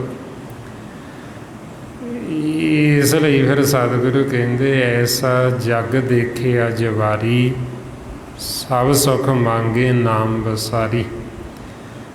ਬਈ ਐਸੇ ਜੀਵ ਜਵਾਰੀ ਦੇਖੇ, ਸੁੱਖ ਸਾਰੇ ਮੰਗਦੇ, ਸੁੱਖ ਸਾਰੇ ਭਾਲਦੇ, ਪਰ ਨਾਮ ਨੂੰ ਵਿਸਾਰ ਕੇ, ਬਈ ਨਾ ਭੇਤ ਹੋਣ ਕਰਕੇ ਵੀ ਉਹ ਸਮਝਦੇ ਵੀ ਸੁੱਖ ਸਾਨੂੰ ਸੰਸਾਰ ਦੇ ਵਿੱਚੋਂ ਮਿਲੇਗਾ, ਸੰਸਾਰ ਦੇ ਪਦਾਰਥਾਂ 'ਚੋਂ ਮਿਲੇਗਾ, ਮਾਇਆ ਦੇ ਵਿੱਚੋਂ ਮਿਲੇਗਾ, ਅਤੇ ਉਹਨਾਂ ਨੂੰ ਸੁੱਖ ਮਿਲਦਾ ਨਹੀਂ। ਇਸ ਵਾਸਤੇ ਫਿਰ ਸਤਿਗੁਰੂ ਕਹਿੰਦੇ ਵੀ ਇਹੋ ਜਿਹਾ ਸੁੱਖ ਸਾਡਾ ਮੰਗਿਆ ਹੋਇਆ ਉਹ ਸਤਿਗੁਰਾਂ ਨੂੰ ਭਾਉਂਦਾ ਵੀ ਨਹੀਂ ਹੈ। ਬਈ ਜਿਹਨੂੰ ਅਸੀਂ ਸੁੱਖ ਸਮਝ ਕੇ ਮੰਗਦੇ ਹਾਂ ਇਹ ਮਿਲਦਾ, ਸਾਡੇ ਮਨ ਨੂੰ ਦੁੱਖ ਹੈ। ਮਹਾਰਾਜ ਕਹਿੰਦੇ ਸੁੱਖ ਮੰਗਤ ਦੁੱਖ ਆਗੀ ਆਵੇ, ਸੋ ਸੁੱਖ ਹਮੂ ਨਾ ਮੰਗਿਆ ਭਾਵੇ। ਬਈ ਜਿਹਨੂੰ ਅਸੀਂ ਸੁੱਖ ਸਮਝ ਕੇ ਮੰਗ ਰਹੇ ਹਾਂ ਉਹ ਮਿਲਦਾ, ਸਾਡੇ ਮਨ ਨੂੰ ਦੁੱਖ ਹੈ। ਇਸ ਵਾਸਤੇ ਫਿਰ ਸਾਡੇ ਮਨ ਨੂੰ ਸਮਝਾਉਂਦੇ ਵੀ ਜੇ ਤੂੰ ਸੁੱਖ ਲੈਣਾ ਫਿਰ ਤੂੰ ਸਿਮਰਨ ਕਰ, ਜੇ ਤੂੰ ਸੁੱਖ ਲੈਣਾ ਤਾਂ ਤੂੰ ਆਪਦੇ ਘਰ ਆ, ਤੂੰ ਇਹ ਦੁੱਖਾਂ ਦੇ ਘਰ ਨੂੰ ਛੱਡ। ਹੁਣ ਅਸੀਂ ਦੁੱਖਾਂ ਦੇ ਘਰ ਦੇ ਵਿੱਚ ਬੈਠੇ ਹੋਏ ਇੱਥੇ ਸੁੱਖ ਭਾਲਦੇ ਹਾਂ, ਅਤੇ ਸੁੱਖ ਇੱਥੇ ਹੈ ਨਹੀਂ, ਇੱਥੇ ਦੁੱਖ ਹੈ, ਭਰਮ ਹੈ। ਤਾਂ ਮਹਾਰਾਜ ਕਹਿੰਦੇ ਵੀ ਜੇ ਤੁਸੀਂ ਸੁੱਖ ਲੈਣਾ ਫਿਰ ਤੁਸੀਂ ਆਪਦੇ ਘਰ ਆ, ਦੁੱਖ ਪਰ ਹਰ ਸੁੱਖ ਘਰ ਲੈ ਜਾਏ। ਬਈ ਜੇ ਅਸੀਂ ਹੁਣ ਆਪਦੇ ਘਰ ਚਲੇ ਜਾਈਏ, ਸਾਡੇ ਘਰ 'ਚ ਸੁੱਖ ਹੈ, ਉੱਥੇ ਆਨੰਦ ਹੈ। ਹੁਣ ਅਸੀਂ ਇਹ ਮਾਇਆ ਦੇ ਘਰ ਦੇ ਵਿੱਚ ਆਏ ਹਾਂ, ਅਤੇ ਮਾਇਆ ਦੇ ਘਰ ਦੇ ਵਿੱਚ ਹੀ ਬੇਗਾਨਾ ਘਰ ਹੈ, ਇਹਨੂੰ ਪਰਦੇਸ ਕਹਿੰਦੇ। ਇੱਥੇ ਪਰਦੇਸ ਦੇ ਵਿੱਚ ਅਸੀਂ ਆਏ ਤਾਂ ਅਸੀਂ ਕਿਰਤ ਕਰਨ ਵਾਸਤੇ, ਕਮਾਈ ਕਰਨ ਵਾਸਤੇ। ਇੱਥੋਂ ਕਮਾਈ ਕਰਨੀ ਸੀ ਅਤੇ ਵਾਪਸ ਜਾਣਾ ਸੀ, ਪਰ ਇੱਥੇ ਅਸੀਂ ਉਹ ਕਮਾਈ ਜਿਹੜੀ ਕਰਨ ਆਏ ਸੀ ਉਹ ਛੱਡ ਕੇ ਅਸੀਂ ਇਹਨਾਂ ਦੇ ਦੇਸ਼ ਦੀ ਗੁਲਾਮੀ ਕਰਨੀ ਸ਼ੁਰੂ ਕਰ ਦਿੱਤੀ। ਅਸੀਂ ਇੱਥੇ ਵੰਗਾਰ ਕਰਨੀ ਸ਼ੁਰੂ ਕਰ ਦਿੱਤੀ। ਹੁਣ ਇਹਨਾਂ ਦੀ ਵੰਗਾਰ ਕਰੀ ਜਾਂਦੇ ਹਾਂ, ਇਹ ਲਾਲਚ ਕਰਦੇ ਹਾਂ ਵੀ ਵੱਧ ਤੋਂ ਵੱਧ ਕਰੀਏ। ਇਹ ਜਦੋਂ ਇੱਥੋਂ ਜਾਣਾ, ਇੱਥੋਂ ਅਸੀਂ ਕੁਝ ਨਾਲ ਨਹੀਂ ਲਿਜਾ ਸਕਦੇ, ਇੱਥੋਂ ਖਾਲੀ ਹੱਥ ਜਾਂਦੇ। ਇਸ ਵਾਸਤੇ ਫਿਰ ਸਤਿਗੁਰੂ ਕਹਿੰਦੇ ਵੀ ਜਿਹੜੀ ਕਿਰਤ ਕਰਨ ਵਾਸਤੇ ਸਾਨੂੰ ਮਾਲਕ ਨੇ ਭੇਜਿਆ ਸੀ, ਉਹ ਕਿਰਤ ਸੀ ਵੀ ਅਸੀਂ ਸਿਮਰਨ ਕਰਨਾ ਸੀ। ਉਹ ਸਾਡਾ ਅਸਲ ਕਾਰਜ ਸੀ। ਅਸੀਂ ਉਹਨੂੰ ਛੱਡ ਕੇ ਇੱਧਰ ਸਾਡੇ ਮਨ ਨੇ ਵੰਗਾਰ ਕਰਨੀ ਸ਼ੁਰੂ ਕਰ ਦਿੱਤੀ। ਅਵਰ ਕਾਜ ਸੀ ਜਿਹੜੇ ਉਹ ਕਰਨੇ ਸ਼ੁਰੂ ਕਰ ਦਿੱਤੇ ਸੀ। ਇਹ ਮਹਾਰਾਜ ਸੱਚੇ ਪਾਤਸ਼ਾਹ ਸਮਝਾਉਂਦੇ, ਨਿਤ ਦਿਨਸ ਰਾਤ ਲਾਲਚ ਕਰੇ, ਹਰਮੇ ਭਰਮਾਇਆ, ਵੰਗਾਰ ਫਿਰੇ ਵੰਗਾਰੀਆ, ਸਿਰ ਭਾਰ ਉਠਾਇਆ। ਬਈ ਸਾਰਾ ਦਿਨ ਇੱਥੇ ਵੰਗਾਰ ਕਰਦੇ ਹਾਂ, ਦਿਨੇ ਵੀ ਕਰਦੇ ਅਤੇ ਜੀਵ ਰਾਤ ਨੂੰ ਵੀ ਕਰਦਾ ਵੀ ਵੱਧ ਤੋਂ ਵੱਧ ਹੋਰ ਕਰਾਂ। ਇਹ ਸਤਿਗੁਰੂ ਕਹਿੰਦੇ ਵੀ ਇਹ ਤੁਸੀਂ ਆਏ ਤਾਂ ਅਸੀਂ ਪਰਦੇਸ ਵਿੱਚ ਕਮਾਈ ਕਰਨ ਵਾਸਤੇ ਮੰਨ ਲਈ, ਉਹ ਤਾਂ ਤੁਸੀਂ ਇਹਨਾਂ ਦੀ ਵੰਗਾਰੇ ਲੱਗ ਗਏ, ਆਪਦੇ ਵਾਸਤੇ ਤਾਂ ਕਰਦੇ ਨਹੀਂ। ਇਸ ਵਾਸਤੇ ਫਿਰ ਜਦੋਂ ਅਸੀਂ ਆਪਦੇ ਵਾਸਤੇ ਕਮਾਈ ਨਹੀਂ ਕਰਦੇ, ਇਹ ਪਰਦੇਸ ਦੇ ਵਿੱਚ ਇੱਥੇ ਦੇ ਵਾਸੀ ਬਣ ਕੇ ਰਹਿ ਜਾਂਦੇ। ਜਦੋਂ ਅਸੀਂ ਇੱਥੇ ਦੇ ਵਾਸੀ ਬਣ ਕੇ ਰਹਿ ਗਏ, ਆਪਦੇ ਦੇਸ਼ ਨੂੰ ਭੁੱਲ ਗਏ ਵੀ ਸਾਡਾ ਅਸਲ ਦੇਸ਼ ਕਿਹੜਾ, ਅਸੀਂ ਕਿੱਥੋਂ ਆਏ, ਕਿਹਨੇ ਸਾਨੂੰ ਭੇਜਿਆ, ਸਾਡਾ ਮਾਤਾ ਪਿਤਾ ਕੌਣ ਹੈ, ਸਾਡਾ ਪਰਿਵਾਰ ਕਿਹੜਾ ਹੈ, ਸਾਡੇ ਕਿਹੜੇ ਸੰਗੀ ਸਾਥੀ ਨੇ। ਜਿਹੜਾ ਆਪਣਾ ਘਰ ਸੀ ਮਾਲਕ ਨੇ ਬਣਾ ਕੇ ਦਿੱਤਾ, ਉਹ ਘਰ ਨੂੰ ਵੀ ਭੁੱਲ ਗਏ। ਇੱਧਰ ਪਰਦੇਸ ਦੇ ਵਿੱਚ ਆਏ ਅਤੇ ਇੱਥੇ ਜੋਗੀ ਰਹਿ ਗਈ। ਹੁਣ ਪਰਦੇਸ ਦੇ ਵਿੱਚ ਜਦੋਂ ਜੀਵ ਇਕੱਠੇ ਹੁੰਦੇ, ਉਹ ਇੱਕ ਦੂਸਰੇ ਕੋਲ ਆਪਦੇ ਦੁੱਖ ਫਰੋਲਦੇ। ਇੱਥੇ ਦੁੱਖ ਦੱਸੀ ਜਾਂਦੇ ਵੀ ਮੈਨੂੰ ਆਹ ਦੁੱਖ ਹੈ, ਮੈਨੂੰ ਆਹ ਦੁੱਖ। ਔਰ ਸਤਿਗੁਰੂ ਕਹਿੰਦੇ ਵੀ ਤੁਸੀਂ ਦੁਖੀ ਵੀ ਹੋਈ ਜਾਂਦੇ ਹੋ ਅਤੇ ਤੁਸੀਂ ਆਪਦੇ ਘਰੇ ਵਾਪਸ ਵੀ ਨਹੀਂ ਆਉਂਦੇ। ਹੁਣ ਜੀਵ ਦੁਖੀ ਵੀ ਇੰਨਾ ਹੈ, ਇਹ ਮਹਾਰਾਜ ਕਹਿੰਦੇ ਵੀ ਦੁੱਖਾਂ ਦੇ ਘਰ ਨੂੰ ਛੱਡ ਦਿਓ, ਅਤੇ ਹੁਣ ਛੱਡਣਾ ਵੀ ਨਹੀਂ ਚਾਹੁੰਦਾ। ਇਸ ਅਵਸਥਾ 'ਚ ਫਿਰ ਸਤਿਗੁਰੂ ਕਹਿੰਦੇ ਮਨ ਪਰਦੇਸੀ ਜੇ ਥੀਏ, ਸਭ ਦੇਸ਼ ਪਰਾਇਆ, ਕਿਸਬੇ ਖੋਲੋਂ ਗੰਠੜੀ ਦੁਖੀ ਭਰ ਆਇਆ। ਬਈ ਜਿਹਨੂੰ ਵੀ ਦੇਖਦੇ ਹਾਂ ਪਰਦੇਸ ਦੇ ਵਿੱਚ ਜੀਵ ਦੁੱਖਾਂ ਦੀਆਂ ਗੰਢਾਂ ਖੋਲ੍ਹਦਾ, ਦੁੱਖ ਦੀਆਂ ਪੰਡਾਂ ਭਰੀ ਫਿਰਦਾ। ਜਦੋਂ ਇਕੱਠੇ ਹੁੰਦੇ, ਇੱਕ ਆਪਣਾ ਦੁੱਖ ਦੱਸਦਾ, ਪੰਡ ਖੋਲ੍ਹਦਾ, ਅਤੇ ਦੂਜਾ ਵੀ ਦੱਸਦਾ ਵੀ ਮੈਨੂੰ ਵੀ ਆਹ ਦੁੱਖ। ਇੱਕ ਦੱਸਦਾ ਵੀ ਸਾਡੇ ਘਰ 'ਚ ਕਲੇਸ਼ ਹੈ, ਦੂਜਾ ਵੀ ਦੱਸਦਾ ਵੀ ਸਾਡੇ ਤਾਂ ਆਪ ਘਰ ਦੇ ਵਿੱਚ ਬਹੁਤ ਕਲਾ ਕਲੇਸ਼। ਹੁਣ ਮਹਾਰਾਜ ਸੱਚੇ ਪਾਤਸ਼ਾਹ ਫਿਰ ਸਾਨੂੰ ਸਮਝਾਉਂਦੇ ਵੀ ਜੇ ਤੁਸੀਂ ਆਪਦੇ ਜੀਵਨ ਦਾ ਲਾਹਾ ਖੱਟਣਾ ਤਾਂ ਤੁਸੀਂ ਘਰ ਵਾਪਸ ਆਓ। ਹੁਣ ਸਾਨੂੰ ਭਰਮ ਇਹ ਪੈ ਗਿਆ, ਅਸੀਂ ਸੁਖੀ ਹੋਣਾ ਚਾਹੁੰਦੇ ਇੱਥੇ ਮਾਇਆ ਦੇ ਘਰ ਦੇ ਵਿੱਚ। ਬਈ ਜੀਵ ਸੁੱਖ ਭਾਲਦਾ ਆਪਦੀ ਮੱਤ ਦੁਆਰਾ, ਗੁਰੂ ਦੀ ਮੱਤ ਲੈ ਕੇ ਨਹੀਂ ਸੁਖੀ ਹੋਣਾ ਚਾਹੁੰਦਾ, ਆਪਦੀ ਮੱਤ ਦੁਆਰਾ ਚੱਲਦਾ ਹੋਇਆ ਕਹਿੰਦਾ ਵੀ ਮੈਨੂੰ ਆਹ ਵਸਤੂਆਂ ਦੀ ਪ੍ਰਾਪਤੀ ਹੋ ਜਾਏ ਅਤੇ ਮੈਂ ਸੁਖੀ ਹੋ ਜਾਵਾਂਗਾ। ਹੁਣ ਮਹਾਰਾਜ ਫਿਰ ਸਾਨੂੰ ਇਸ ਲਈ ਸਮਝਾਉਂਦੇ ਵੀ ਇਹ ਸੰਸਾਰ ਦੇ ਵਿੱਚ ਜੀਵ ਦੇ ਕੋਲ ਕਿੰਨੀ ਧਨ ਦੌਲਤ ਹੋ ਜੇ, ਕਿੱਡਾ ਵੱਡਾ ਉਹਨੂੰ ਅਹੁਦਾ ਮਿਲ ਜੇ, ਸਾਰੀ ਸ੍ਰਿਸ਼ਟੀ ਦਾ ਉਹ ਰਾਜਾ ਹੋਵੇ। ਹੁਣ ਸਾਰੀ ਸ੍ਰਿਸ਼ਟੀ ਦਾ ਜਿਹੜਾ ਰਾਜਾ, ਉਹ ਰਾਜੇ ਕੋਲ ਕੋਈ ਧਨ ਦੌਲਤ ਦੀ ਕਮੀ ਨਹੀਂ, ਉਹਦੇ ਕੋਲ ਕੋਈ ਨੌਕਰ ਚਾਕਰਾਂ ਦੀ ਕਮੀ ਨਹੀਂ, ਸਾਰਾ ਕੁਛ ਹੈ ਉਹਦੇ ਕੋਲ। ਪਰ ਫਿਰ ਵੀ ਉਹਦਾ ਮਨ ਹੈ ਜਿਹੜਾ, ਮਨ ਦੁਖੀ ਹੈ, ਉਹਦਾ ਮਨ ਅਸ਼ਾਂਤ। ਸਤਿਗੁਰੂ ਕਹਿੰਦੇ ਇਹਦੇ ਵਿੱਚ ਉਹਨੂੰ ਸੁੱਖ ਨਹੀਂ ਮਿਲਣਾ, ਉਹ ਸੁਖੀ ਫੇਰ ਹੋ ਸਕਦਾ ਜੇ ਉਹ ਸਿਮਰਨ ਕਰੇ। ਮਹਾਰਾਜ ਇਸ ਲਈ ਸਾਨੂੰ ਸਮਝਾਉਂਦੇ, ਸਗਲ ਸ੍ਰੇਸ਼ਟ ਕੋ ਰਾਜਾ ਦੁਖੀ ਹੈ, ਹਰ ਕਾ ਨਾਮ ਜਪਤ ਹੋਏ ਸੁਖੀ ਹੈ। ਔਰ ਆਪਾਂ ਨੂੰ ਕਹਿੰਦੇ ਵੀ ਸਾਰੀ ਸ੍ਰਿਸ਼ਟੀ ਦਾ ਜਿਹੜਾ ਰਾਜਾ ਹੈ ਉਹ ਦੁਖੀ ਹੈ, ਉਹਦੇ ਕੋਲ ਸਾਰਾ ਕੁਛ ਹੈ। ਜੇ ਹੁਣ ਉਹਨੂੰ ਵੀ ਸੁੱਖ ਮਿਲਿਆ ਤਾਂ ਤੁਸੀਂ ਕਿਹੜੇ ਪਦਾਰਥਾਂ ਦੇ ਵਿੱਚ ਸੁੱਖ ਭਾਲਦੇ ਹੋ? ਜੇ ਇਹਦੇ ਵਿੱਚ ਸੁੱਖ ਹੁੰਦਾ ਤਾਂ ਉਹਨੂੰ ਸੁੱਖ ਮਿਲ ਜਾਂਦਾ, ਉਹ ਤਾਂ ਆਨੰਦ ਅਵਸਥਾ ਚਲੇ ਜਾਂਦਾ, ਉਹ ਤਾਂ ਸੁਖੀ ਹੋਇਆ ਹੀ ਨਾ। ਉਹਦਾ ਮਨ ਤਾਂ ਉਵੇਂ ਹੀ ਦੁਖੀ ਹੈ, ਉਹਦਾ ਮਨ ਤਾਂ ਉਵੇਂ ਹੀ ਅਸ਼ਾਂਤ ਹੈ। ਇਸ ਵਾਸਤੇ ਫਿਰ ਸਾਨੂੰ ਸਮਝਾਉਂਦੇ ਵੀ ਮਨ ਦਾ ਸੁੱਖ ਦਾ ਸੰਬੰਧ ਇਹ ਸੰਸਾਰੀ ਧਨ ਦੌਲਤ ਨਾਲ ਨਹੀਂ ਹੈ। ਮਨ ਦੇ ਸੁੱਖ ਦਾ ਸੰਬੰਧ ਇਹ ਸੰਸਾਰੀ ਅਹੁਦੇ ਨਾਲ ਨਹੀਂ ਹੈ ਵੀ ਸਾਡਾ ਅਹੁਦਾ ਕਿੱਡਾ ਕੁ ਵੱਡਾ ਹੈ ਜਾਂ ਅਸੀਂ ਕੀ ਹਾਂ। ਮਨ ਦੇ ਸੁੱਖ ਦਾ ਸੰਬੰਧ ਨਾਮ ਦੇ ਨਾਲ ਹੈ ਵੀ ਅਸੀਂ ਕਿੰਨਾ ਕੁ ਅੰਤਰਮੁਖੀ ਹਾਂ, ਅਸੀਂ ਕਿੰਨਾ ਕੁ ਸਹਿਜ ਦੇ ਵਿੱਚ, ਅਸੀਂ ਆਪਦੇ ਘਰ ਗਏ ਹਾਂ ਕਿ ਨਹੀਂ ਗਏ, ਅਸੀਂ ਉਹ ਸ਼ਬਦ ਗੁਰੂ ਦੀ ਆਰਾਧਨਾ ਕੀਤੀ ਹੈ ਕਿ ਨਹੀਂ ਕੀਤੀ, ਅਸੀਂ ਸ਼ਬਦ ਗੁਰੂ ਦੀ ਸੇਵਾ ਕਰਦੇ ਹਾਂ ਕਿ ਜਾਂ ਨਹੀਂ ਕਰਦੇ।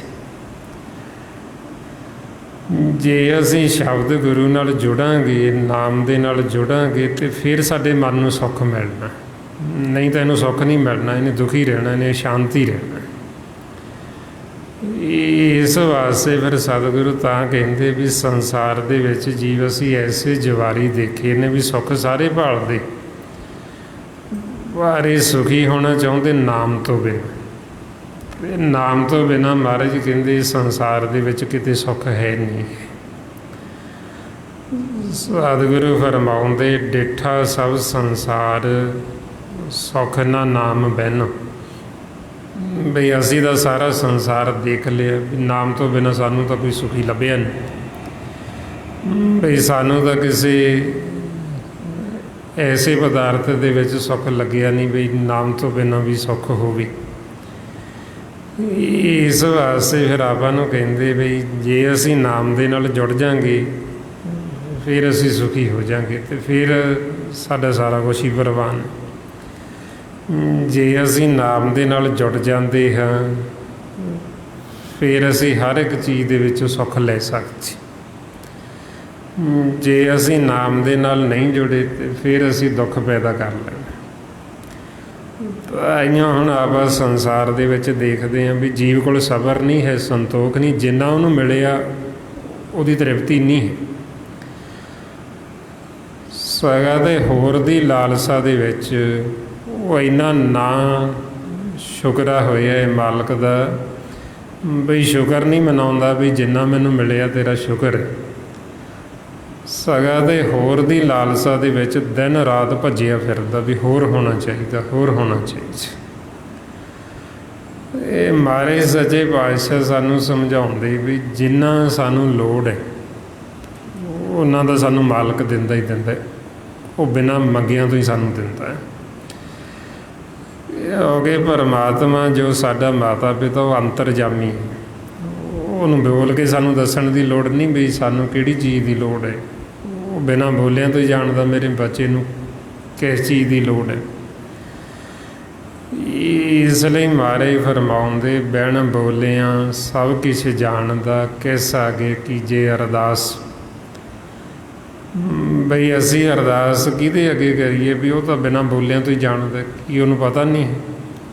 ਉਹਨੂੰ ਸਭ ਪਤਾ ਹੈ। ਅਤੇ ਉਹ ਸਮੇਂ ਸਮੇਂ ਮੁਤਾਬਕ ਸਾਡੀਆਂ ਸਾਰੀਆਂ ਜ਼ਰੂਰਤਾਂ ਵੀ ਪੂਰੀਆਂ ਕਰਦਾ। ਜਿੰਨੀ ਸਾਨੂੰ ਲੋੜ ਹੈ ਉਹਨਾਂ ਸਾਨੂੰ ਦਿੱਤੀ ਜਾਂਦਾ। ਪਰ ਜੀਵ ਲੋਭ ਵਸ ਹੋ ਕੇ ਜਿੰਨਾ ਮਾਲਕ ਦਿੰਦਾ ਉਹਦਾ ਸ਼ੁਕਰ ਨਹੀਂ ਕਰਦਾ, ਉਦੋਂ ਹੋਰ ਮੰਗਦਾ ਵੀ ਹੋਰ ਚਾਹੀਦਾ। ਜਦੋਂ ਅਸੀਂ ਲੋਭ ਵਸ ਹੋ ਕੇ ਹੋਰ ਮੰਗਦੇ ਇਹ ਮਾਰੇ ਫਿਰ ਕਹਿੰਦੇ ਵੀ ਤੁਹਾਡੇ ਲਈ ਇਹ ਜ਼ਹਿਰ, ਜੋ ਤੁਸੀਂ ਮੰਗ ਰਹੇ ਹੋ ਨਾ ਵਿਖ ਹੈ, ਜ਼ਹਿਰ। ਜੇ ਤੁਸੀਂ ਲੋੜ ਤੋਂ ਵੱਧ ਮੰਗੋਗੇ ਤੁਹਾਡੀ ਇਹਨੇ ਸੁੱਧ ਬੁੱਧ ਹੋਰ ਮਾਰ ਦੇਗੀ, ਤੁਸੀਂ ਹੋਰ ਕਮਲੇ ਹੋ ਜਾਓਗੇ, ਤੁਸੀਂ ਹੋਰ ਬੇਹੋਸ਼ ਹੋ ਜਾਓਗੇ। ਇਸ ਵਾਸਤੇ ਸਤਿਗੁਰੂ ਸਾਨੂੰ ਸਮਝਾਉਂਦੇ, ਸਾਥ ਨਾ ਚਾਲੇ ਬਿਨ ਭਜਨ, ਵਿਖਿਆ ਸਗਲੀ ਸ਼ਾਰ। ਵੀ ਇਹਦਾ ਸਾਰਾ ਕੁਝ ਵਿਖ ਹੈ, ਸ਼ਾਰ ਹੋਣ ਵਾਲਾ, ਵੀ ਨਾਮ ਤੋਂ ਬਿਨਾਂ ਸਾਡੇ ਨਾਲ ਕੋਈ ਚੀਜ਼ ਜਾਣੀ ਨਹੀਂ ਹੈ। ਇਸ ਵਾਸਤੇ ਫਿਰ ਸਾਨੂੰ ਕਹਿੰਦੇ ਵੀ ਜੇ ਤੁਸੀਂ ਮੰਗਣਾ ਹੀ ਹੈ ਤੇ ਤੁਸੀਂ ਆਪਦੇ ਵਾਸਤੇ ਤਾਂ ਮੰਗੋ, ਮਨ ਵਾਸਤੇ ਮੰਗੋ। ਇਹਦਾ ਤੁਸੀਂ ਤਨ ਵਾਸਤੇ ਮੰਗਦੇ ਹੋ, ਸਰੀਰ ਵਾਸਤੇ, ਤੇ ਇਹ ਸਰੀਰ ਨਾਸਵਾਨ ਹੈ, ਇਹ ਮਾਇਆ ਮਿਥਿਆ ਹੋਏ, ਝੂਠਾ ਹੈ। ਇਹ ਸਰੀਰ ਵੀ ਨਾਸ ਹੋ ਜਾਣਾ, ਇਹਨੇ ਸਦਾ ਨਹੀਂ ਰਹਿਣਾ, ਤੇ ਇਹਦੇ ਲਈ ਜੋ ਤੁਸੀਂ ਮੰਗਦੇ ਹੋ ਇਹ ਵੀ ਇੱਥੇ ਦੇ ਇੱਥੇ ਹੀ ਪਿਆ ਰਹਿ ਜਾਣਾ। ਜਦ ਤੱਕ ਸਾਡੀ ਸਵਾਸ ਚੱਲ ਰਹੀ ਇਹ ਕਾਇਆ, ਉਹਨਾਂ ਸਮਾਂ ਹੀ ਅਸੀਂ ਇਹਨੂੰ ਵਰਤ ਸਕਦੇ ਹਾਂ। ਜਦੋਂ ਇਹ ਸਾਡਾ ਸਵਾਸਾਂ ਦਾ ਧਨ ਖਤਮ ਹੋ ਗਿਆ ਤੇ ਇਹ ਸਾਰਾ ਕੁਝ ਇੱਥੇ ਤਾਂ ਪਿਆ ਦਾ ਪਿਆ ਹੀ ਰਹਿ ਜਾਣਾ। ਮਹਾਰਾਜ ਕਹਿੰਦੇ ਸਾਸ ਗਏ ਕਾਇਆ ਢਲ ਪਾਏ, ਤਾਂ ਕਿ ਪਾਛੇ ਕਿਛ ਨਾ ਖਾਈ। ਬਈ ਜਦੋਂ ਸਵਾਸ ਚਲੇ ਗਏ, ਕਾਇਆ ਢਲ ਗਈ, ਤੇ ਇਹਨੇ ਕੁਛ ਨਹੀਂ ਖਾਣਾ, ਇਹਦੇ 'ਚੋਂ ਅਸੀਂ ਕੁਛ ਨਹੀਂ ਵਰਤਣਾ, ਇੱਥੇ ਦਾ ਪਏ ਦਾ ਪਿਆ ਹੀ ਰਹਿ ਜਾਣਾ। ਜਿਵੇਂ ਰੋਜ਼ ਹੀ ਪਿਆ ਰਹਿ ਜਾਂਦਾ ਇੱਥੇ। ਵੈਸੇ ਤਾਂ ਜੋ ਵੀ ਆਪਾਂ ਸਵੇਰ ਤੋਂ ਆ ਸ਼ਾਮ ਤੱਕ, ਰਾਤ ਤੱਕ ਕਰਦੇ ਹਾਂ, ਜੋ ਵੀ ਅਸੀਂ ਇਕੱਠਾ ਕੀਤਾ ਇੱਥੇ ਹੀ ਰੱਖ ਜਾਣਾ, ਇੱਥੋਂ ਅਸੀਂ ਕੁਛ ਨਾਲ ਨਹੀਂ ਲਿਜਾ ਸਕਦੇ। ਸਾਰਾ ਕੁਛ ਇੱਥੇ ਦਾ ਪਏ ਦਾ ਪਿਆ ਹੀ ਰਹਿ ਜਾਂਦਾ। ਇਹ ਸਰੀਰ ਵੀ ਇੱਥੇ ਹੀ ਰਹਿ ਗਿਆ, ਇਹਦੇ ਲਈ ਜੋ ਇਕੱਠਾ ਕੀਤਾ ਸੀ ਉਹ ਵੀ ਇੱਥੇ ਹੀ ਰਹਿ ਗਿਆ। ਜੇ ਤਾਂ ਸਵੇਰ ਨੂੰ ਸਾਡਾ ਸਮਾਂ ਹੋਏਗਾ, ਮਾਲਕ ਭੇਜੇਗਾ ਤੇ ਅਸੀਂ ਆ ਕੇ ਵਰਤ ਲਾਂਗੇ, ਨਹੀਂ ਤਾਂ ਪਏ ਦਾ ਪਿਆ ਹੀ ਰਹਿ ਜਾਣਾ ਇੱਥੇ। ਹੁਣ ਜਿਹੜੀ ਚੀਜ਼ ਨੇ ਸਾਡੇ ਨਾਲ ਜਾਣਾ ਹੀ ਨਹੀਂ, ਪਈ ਦੀ ਪਈ ਹੀ ਰਹਿ ਜਾਣਾ, ਤੇ ਉਹਦੇ ਨਾਲ ਕਾਹਦਾ ਮੋਹ ਕਰਨਾ, ਉਹਦੇ ਲਈ ਕਾਹਦਾ ਪਿਆਰ ਕਰਨਾ। ਜਿਹੜੀ ਚੀਜ਼ ਨੇ ਸਾਡੇ ਨਾਲ ਜਾਣਾ ਹੈ, ਮਹਾਰਾਜ ਕਹਿੰਦੇ ਵੀ ਉਹਦੇ ਨਾਲ ਪਿਆਰ ਕਰੋ, ਉਹ ਹੈ ਨਾਮ। ਇਸ ਲਈ ਫਿਰ ਸਾਨੂੰ ਸਮਝਾਉਂਦੇ, ਕਹੇ ਨਾਨਕ ਸੁਣੋ ਸੰਤੋ ਸ਼ਬਦ ਧਰੋ ਪਿਆਰੋ। ਬਈ ਸੰਤੋ ਸ਼ਬਦ ਦੇ ਨਾਲ ਪਿਆਰ ਪਾਓ, ਉਹ ਸ਼ਬਦ ਗੁਰੂ ਦੀ ਸੇਵਾ ਕਰੋ। ਔਰ ਸ਼ਬਦ ਗੁਰੂ ਨਾਲ ਸਾਡਾ ਪਿਆਰ ਪੈਂਦਾ ਸੁਣ ਸੁਣ ਕੇ। ਜਦੋਂ ਅਸੀਂ ਸੁਣੀ ਜਾਵਾਂਗੇ, ਸੁਣ ਸੁਣ ਕੇ ਸਾਡਾ ਪਿਆਰ ਪੈ ਜਾਏਗਾ। ਜਿਵੇਂ ਸੰਸਾਰ ਦੇ ਵਿੱਚ ਸਾਡਾ ਪਿਆਰ ਪਿਆ ਇਸ ਸੰਸਾਰ ਦੀਆਂ ਗੱਲਾਂ ਸੁਣ ਸੁਣ ਕੇ, ਇਸੇ ਤਰ੍ਹਾਂ ਹੀ ਜਦੋਂ ਅਸੀਂ ਮਾਲਕ ਦੀ ਆਵਾਜ਼ ਨੂੰ ਸੁਣਾਂਗੇ, ਨਾਮ ਨੂੰ, ਸਾਡਾ ਉਹਦੇ ਨਾਲ ਪਿਆਰ ਪੈ ਜਾਏਗਾ, ਨਾਮ ਦੇ ਨਾਲ। ਜਦੋਂ ਸਾਡਾ ਨਾਮ ਨਾਲ ਪਿਆਰ ਪੈ ਗਿਆ, ਉਹ ਸਾਡਾ ਅਸਲੀ ਸੱਜਣ, ਉਹ ਸੱਜਣ ਨੇ ਸਾਨੂੰ ਇੱਥੇ ਵੀ ਇਕੱਲਿਆਂ ਨਹੀਂ ਛੱਡਣਾ। ਅਸੀਂ ਕਿਤੇ ਵੀ ਚਲੇ ਜਾਈਏ ਉਹ ਸਾਨੂੰ ਇਕੱਲਿਆਂ ਨਹੀਂ ਛੱਡਦਾ। ਜਦੋਂ ਅਸੀਂ ਇੱਥੋਂ ਜਾਣਾ, ਦੇਹ ਛੱਡਣੀ, ਜਿਵੇਂ ਹੁਣ ਰਾਤ ਨੂੰ ਆਪਾਂ ਜਾਵਾਂਗੇ, ਉਹ ਸੱਜਣ ਹੁਣ ਵੀ ਸਾਡੇ ਨਾਲ ਜਾਏਗਾ। ਜਦੋਂ ਅਸੀਂ ਅੰਤ ਸਮਾਂ ਆਇਆ, ਉਹ ਸੱਜਣ ਨੇ ਉਦੋਂ ਵੀ ਸਾਡੇ ਨਾਲ ਹੋਣਾ। ਜਿੱਥੇ ਮਨ ਤੋਂ ਲੇਖਾ ਮੰਗਿਆ ਜਾਂਦਾ, ਉਹ ਸੱਜਣ ਉੱਥੇ ਵੀ ਸਾਡੇ ਨਾਲ ਖੜਾ ਹੁੰਦਾ। ਇਸ ਲਈ ਮਹਾਰਾਜ ਕਹਿੰਦੇ ਸੱਜਣ ਸਹੀ ਨਾਲ ਮੈਂ ਚੱਲਦਿਆਂ ਨਾਲ ਚੱਲਣ, ਜਿੱਥੇ ਲੇਖਾ ਮੰਗੀਏ ਤਿੱਥੇ ਖੜੇ ਦੇ ਸਨ। ਬਈ ਸਾਡਾ ਸੱਜਣ ਉਹ ਹੈ ਜਿਹੜਾ ਚੱਲਦਿਆਂ ਦੇ ਸਾਡੇ ਨਾਲ ਚੱਲਦਾ ਹੈ। ਬਈ ਜਿਹਨੇ ਸਾਡੇ ਨਾਲ ਹੀ ਨਹੀਂ ਚੱਲਣਾ, ਉਹ ਸਾਡਾ ਕਾਹਦਾ ਸੱਜਣ ਹੋਏ। ਜਿਵੇਂ ਹੁਣ ਆਪਾਂ ਇੱਥੇ ਕਹਿੰਦੇ ਸੰਸਾਰ ਦੇ ਵਿੱਚ ਵੀ ਆਪਣੇ ਅਸਲੀ ਸੱਜਣ, ਅਸਲੀ ਰਿਸ਼ਤੇਦਾਰ ਉਹ ਨੇ ਜਿਹੜੇ ਸਤ ਸੰਗਤ ਕਰਦੇ, ਜਿਹੜੇ ਗੁਰਮੁਖ ਸਿਮਰਨ ਕਰਦੇ, ਜਿਹੜੇ ਇਸ ਮਾਰਗ 'ਤੇ ਚੱਲਦੇ, ਅਸਲੀ ਆਪਣੇ ਮਿੱਤਰ ਉਹ ਨੇ। ਜਿਹੜੇ ਜੀਵ ਸਤ ਸੰਗਤ ਕਰਦੇ ਨਹੀਂ, ਉਹ ਸੰਸਾਰੀ ਤੌਰ 'ਤੇ ਚਾਹੇ ਆਪਣੇ ਕਿੰਨੇ ਵੀ ਨਜ਼ਦੀਕੀ ਹੋਣ, ਅਸੀਂ ਆਖੀਏ ਸਾਡੇ ਮਾਂ ਪਿਓ ਨੇ, ਸਾਡੇ ਭੈਣ ਭਰਾ ਨੇ, ਸਾਡੇ ਧੀਆਂ ਪੁੱਤਰ ਨੇ, ਜੇ ਉਹ ਸਿਮਰਨ ਨਹੀਂ ਕਰਦੇ, ਜੇ ਉਹ ਸਤ ਸੰਗਤ ਨਹੀਂ ਕਰਦੇ, ਉਹ ਆਪਣੇ ਅਸਲੀ ਸੰਗੀ ਨਹੀਂ ਹੈ। ਕਿਉਂਕਿ ਅਸਲੀ ਸੰਗੀ ਆਪਣੇ ਉਹੀ ਨੇ ਜਿਹੜੇ ਮਾਰਗ 'ਤੇ ਚੱਲਦੇ, ਪਰਮਾਤਮਾ ਨੂੰ ਮਿਲਾਪ ਦੇ ਰਸਤੇ 'ਤੇ ਜਿਹੜੇ ਗੁਰਮੁਖ ਚੱਲ ਰਹੇ। ਜਦੋਂ ਫਿਰ ਆਪਾਂ ਉਹ ਸ਼ਬਦ ਗੁਰੂ ਨਾਲ ਜੁੜ ਜਾਂਦੇ, ਨਾਮ ਦੇ ਨਾਲ, ਫਿਰ ਆਪਾਂ ਨੂੰ ਉਹ ਸੱਜਣ ਮਿਲਦੇ ਜਿਹੜੇ ਨਾਮ ਦੇ ਵਿੱਚ ਆਪ ਸਮਾਏ ਹੁੰਦੇ, ਜਿਹੜੇ ਆਪ ਮਾਲਕ ਨੂੰ ਮਿਲੇ। ਇਸ ਲਈ ਮਹਾਰਾਜ ਕਹਿੰਦੇ ਸੱਜਣ ਮਿਲੇ ਸੱਜਣ ਸੱਚੇ ਸ਼ਬਦ ਸਮਾਈ। ਬਈ ਫਿਰ ਜਦੋਂ ਅਸੀਂ ਉਹ ਸੱਚੇ ਸ਼ਬਦ ਦੇ ਵਿੱਚ ਨਾਮ 'ਚ ਸਮਾ ਜਾਵਾਂਗੇ, ਸਾਨੂੰ ਉਹ ਸੱਜਣ ਮਿਲਣਗੇ ਜਿਨ੍ਹਾਂ ਨੂੰ ਪਰਿਵਾਰ ਪਰੀਆਂ ਦਾ ਨਾਮ ਦਿੱਤਾ। ਜਦੋਂ ਆਵਾ ਦੇਹ ਛੱਡ ਕੇ ਜਾਂਦੇ ਫਿਰ ਉਹ ਗੁਰਮੁਖ ਅੱਗੇ ਆਵਾ ਨੂੰ ਮਿਲਦੇ। ਮਾਰੇ ਕਹਿੰਦੇ ਰਾਗ ਰਤਨ ਪਰਿਵਾਰ ਪਰੀਆਂ ਸ਼ਬਦ ਗਾ ਬਣਾਈਆਂ, ਵੀ ਉਹਨਾਂ ਨੂੰ ਫਿਰ ਪਰਿਵਾਰ ਪਰੀਆਂ ਦਾ ਨਾਂ ਦਿੱਤਾ, ਵੀ ਉਹ ਸਾਡੇ ਅਸਲੀ ਪਰਿਵਾਰ ਦੇ ਮੈਂਬਰ, ਉਹ ਸਾਡੇ ਅਸਲ ਸੰਗੀ ਸਾਥੀ ਨੇ। ਗੁਰਮੁਖ ਜਿਹੜੇ ਇਸ ਮਾਰਗ 'ਤੇ ਚੱਲੇ ਅਤੇ ਜਿਹੜੇ ਆਪਦੇ ਘਰ ਪਹੁੰਚ ਗਏ, ਜਿਹੜੇ ਚੌਥੇ ਪਦ ਦੇ ਵਿੱਚ ਚਲੇ ਗਏ, ਜਿਨ੍ਹਾਂ ਨੇ ਆਪਣਾ ਸਾਥ ਛੱਡ ਹੀ ਜਾਣਾ ਹੈ, ਉਹ ਸਾਡੇ ਕਾਹਦੇ ਸੱਜਣ। ਜਿਹੜੇ ਇਸ ਮਾਰਗ 'ਤੇ ਚੱਲਦੇ ਹੀ ਨਹੀਂ, ਜਿਹੜੇ ਸਿਮਰਨ ਨਹੀਂ ਕਰਦੇ, ਜਿਹੜੇ ਸਤ ਸੰਗਤ ਨਹੀਂ ਕਰਦੇ, ਉਹ ਆਪਣੇ ਸੱਜਣ ਨਹੀਂ, ਕਿਉਂਕਿ ਉਹਨਾਂ ਦਾ ਰਾਹ ਵੱਖਰਾ ਹੈ। ਉਹ ਰਾਹ 'ਤੇ ਚੱਲੇ ਨੇ ਧਾਤ ਦੇ, ਜਿਹੜਾ ਧਾਤ ਦਾ ਰਸਤਾ ਉਹ ਅੱਗੇ ਜੂਨਾਂ 'ਚ ਜੰਤ। ਉਹ ਚੱਲੇ ਨੇ ਵੈਰ ਵਿਰੋਧ ਦੇ ਰਸਤੇ 'ਤੇ, ਈਰਖਾ ਨਫ਼ਰਤ ਵਾਲੇ 'ਤੇ। ਉਹਨਾਂ ਨੂੰ ਨਿੰਦਿਆ ਚੁਗਲੀ ਚੰਗੀ ਲੱਗਦੀ, ਉਹਨਾਂ ਨੂੰ ਈਰਖਾ ਵੈਰ ਵਿਰੋਧ ਫਿੱਕੇ ਬੋਲਣੇ ਚੰਗੇ ਲੱਗਦੇ। ਹੁਣ ਆਪਣਾ ਜਿਹੜਾ ਰਸਤਾ ਉਹ ਪ੍ਰੇਮ ਦਾ ਮਾਰਗ ਆ ਕਰਕੇ ਫਿਰ ਮਹਾਰਾਜ ਕਹਿੰਦੇ ਵੀ ਭਗਤਾਂ ਦਾ, ਇਹ ਜਿਹੜੇ ਸੰਸਾਰੀ ਜੀਵ ਉਹਨਾਂ ਦਾ ਆਪਸ ਵਿੱਚ ਜਿਹੜਾ ਜੋੜ ਹੈ ਉਹ ਜੋੜ ਘੱਟ ਆਉਂਦਾ। ਕਾਦੋਂ ਘੱਟ ਆਉਂਦਾ ਹੈ? ਕਿਉਂਕਿ ਉਹਨਾਂ ਦਾ ਰਸਤਾ ਵੱਖਰਾ ਹੈ।